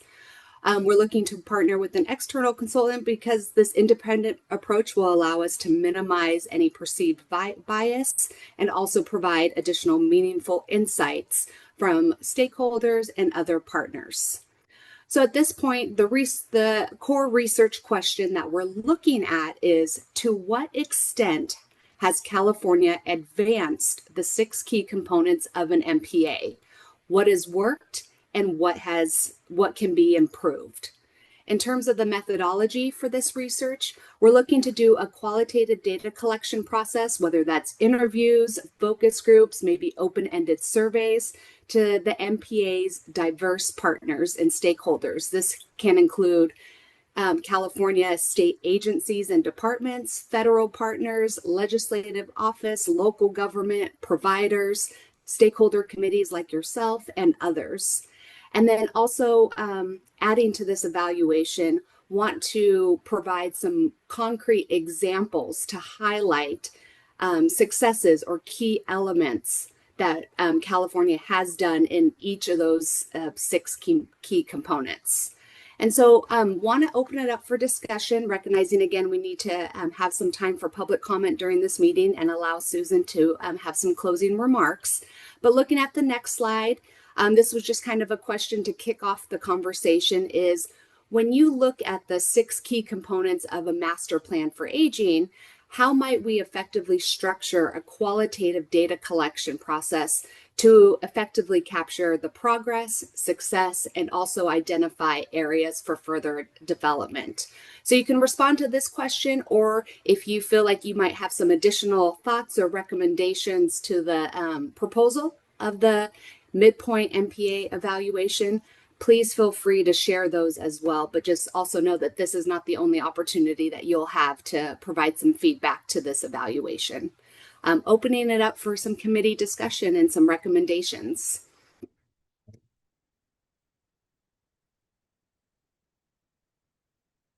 Hi, Dr. Young, and I see Yasmin will be next. Hey, Jackie, thank you so much. And it's exciting to see this going forward. And when I think about qualitative data, I think about talking to people and getting their perspectives, but also looking critically at documents and looking at processes that are documented in some way. And so as I think about it, there's such a robust stakeholder and consumer engagement that has happened that there are a lot of people to choose and to talk to get more insights. I would really look for exemplars of where engagement moved decisions or changed a focus. So not just for the sake of being engaged, but how did that matter? And to really target in and find those instances and opportunities to understand more deeply where that engagement made the difference. And then on the side of the document review and looking at those types of that type of information, I would look at comparing how decisions were made prior and after at the cabinet level, and also the collaboration between state and county and other local communities. How has that shifted because of the MPA? And this might be an opportunity for some success case analysis, where you look where there have been high collaboration, instances where there have been real successful collaborations. What drove that success? How's it accomplished? What does it look like? And then the strategic decision making. How is data and that engagement driving current decisions? We may even look back at, for example, the last budget process of how does the MPA framework inform that? So I would encourage really trying to look for opportunities to understand more deeply where there have been the type of activities that we would consider to be optimal. Well, thank you for that feedback. Really appreciate that. Yasmin?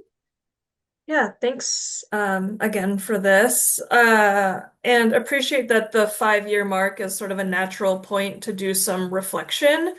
But I guess the question that I have, and we don't need to get into a conversation about it now, but a question that comes up for me is, in this analysis, it seems very much focused on process and the internal sort of workings of how CDA and has sort of executed the MPA throughout the bureaucracy of the state government.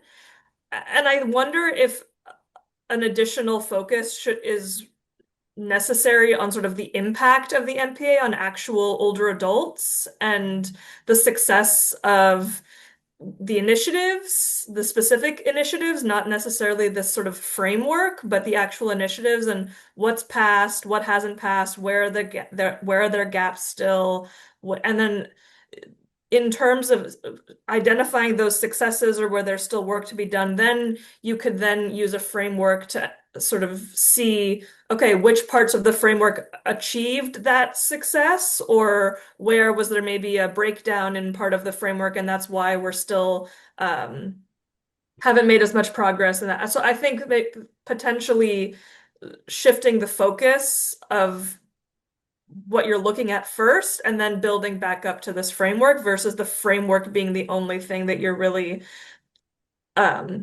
analyzing at this halfway point. I respond to that, Jackie.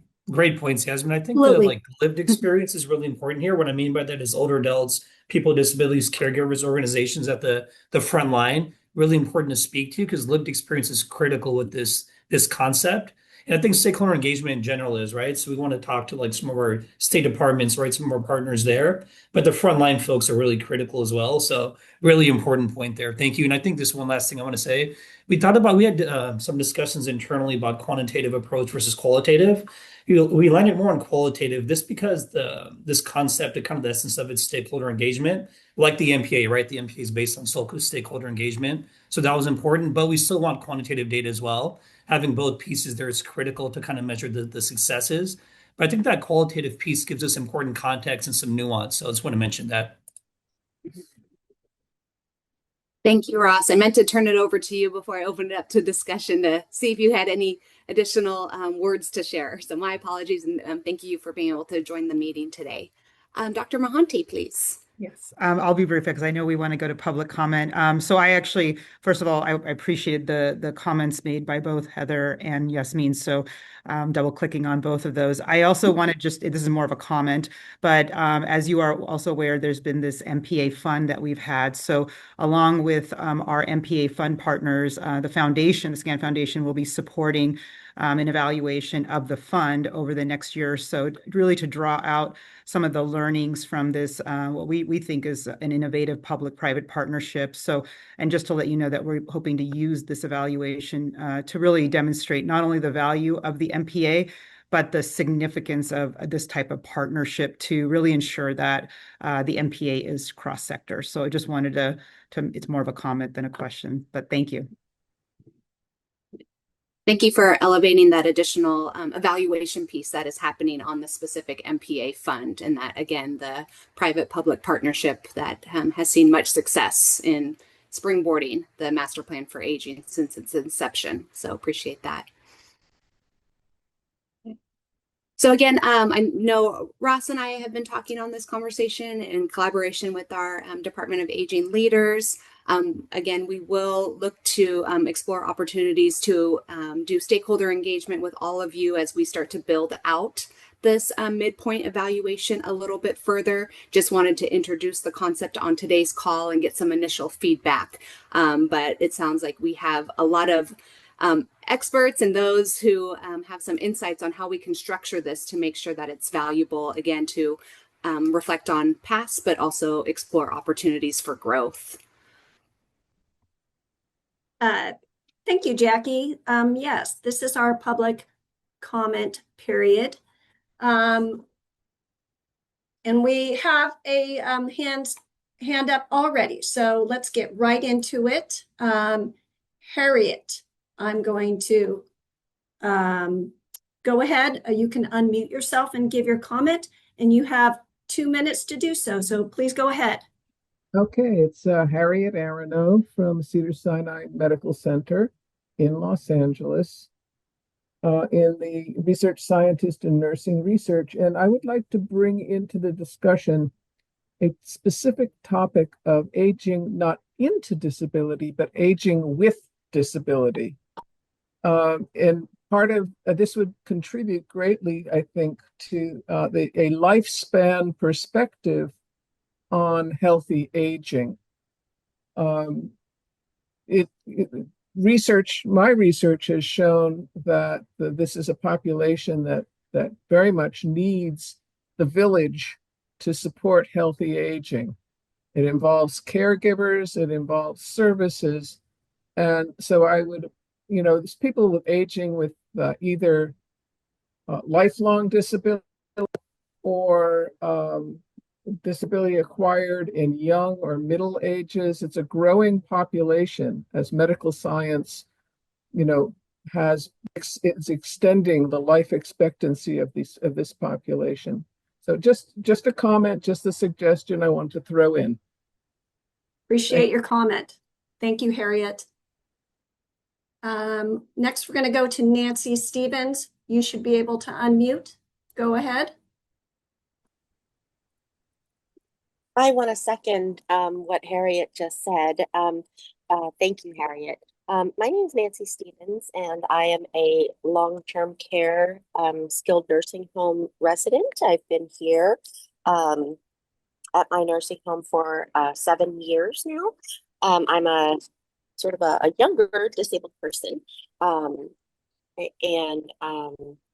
I advocate for my neighbors, not just in my nursing home, but throughout my county, throughout the state of California, and throughout the country. I'm on the steering committee with the Live Oak Project. We just released another project called theconnectedcommunities.com.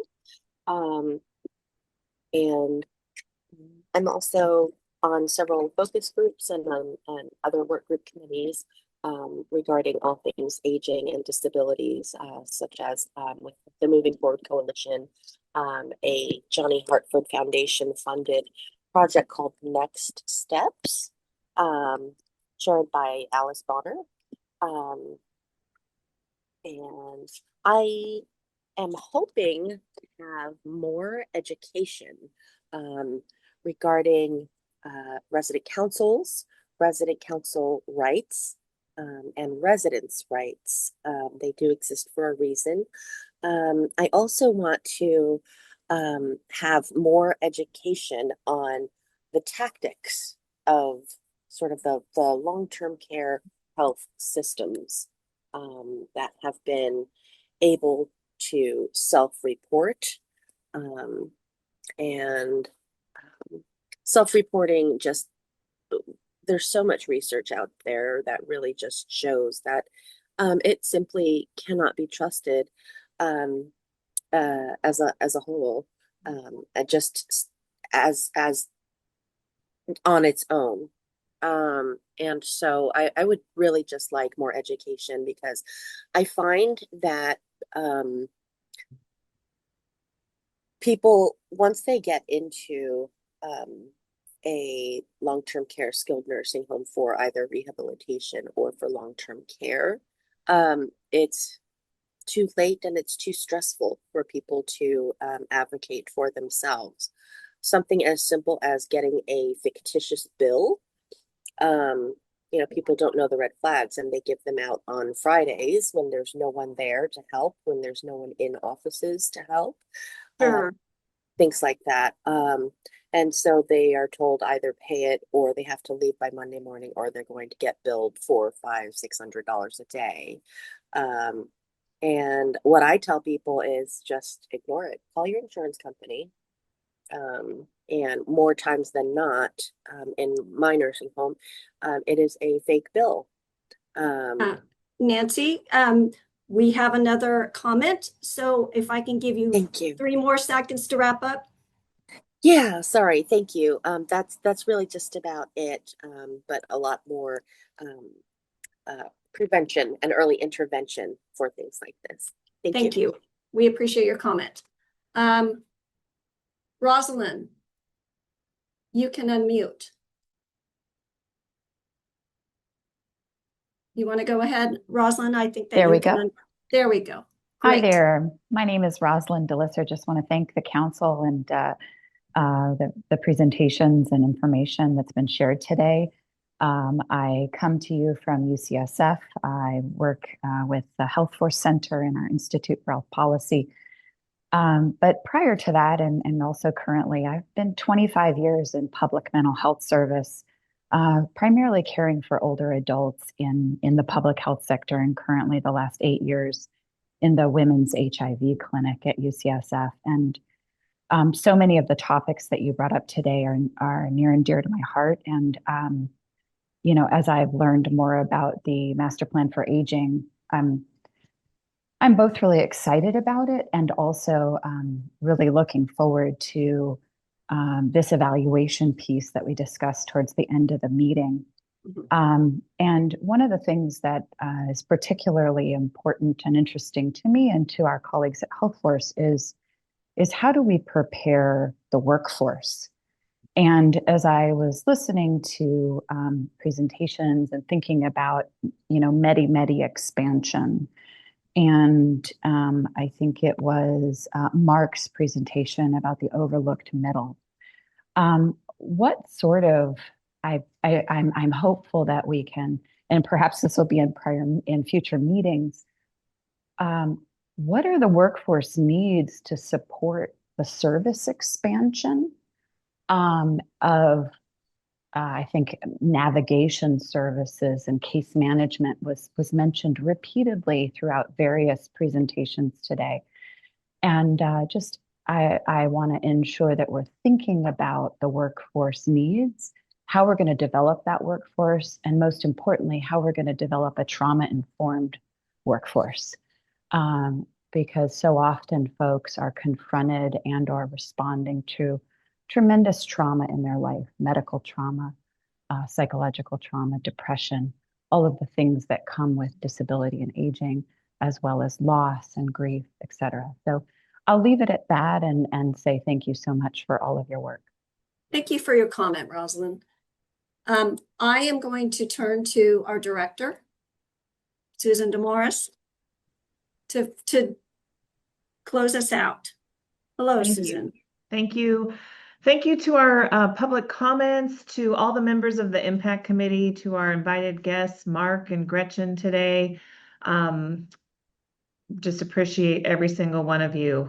We could have offered a lengthy tribute to Sarita and Linda, Time does not allow that, but please let me thank Sarita. She's been part of this work, actively part of this work since 2018, before Governor Newsom was even elected to office, when she helped support the We Stand With Seniors campaign that led to the Master Plan for Aging. The SCAN Foundation's been a generous funder of the MPA, as we heard earlier, giving millions of dollars to this effort over the last 7 years. SCAN, under Sarita's leadership, has led the national multi-sector plan movement, where we can now point to more than half the states in the country having a plan in development or released. And she has helped shape the national strategy on aging at the federal government that is still alive and well. So Sarita, thank you for being an original MPA Impact Committee member. And Linda, you did it again today. You do it every single time we meet. You center our work on equity, poverty, marginalized populations, and you always point out where there are intersections between efforts, advocacy, communities, and populations. I know Linda and Sarita both have been instrumental in the meetings you all have without us. I see their influence in documents that reach CDA, the agency, the governor's office, and I know they've both been really key leaders in the collaborative efforts that the Impact Committee has done over many years. So we're incredibly grateful to both of you. You leave 2 gaping holes that we hope to fill with equally passionate experts who have a lot of influence, in this group and in their organizations, in our state and our nation. So thank you very much, Linda and Sarita, for your service to the Impact Committee.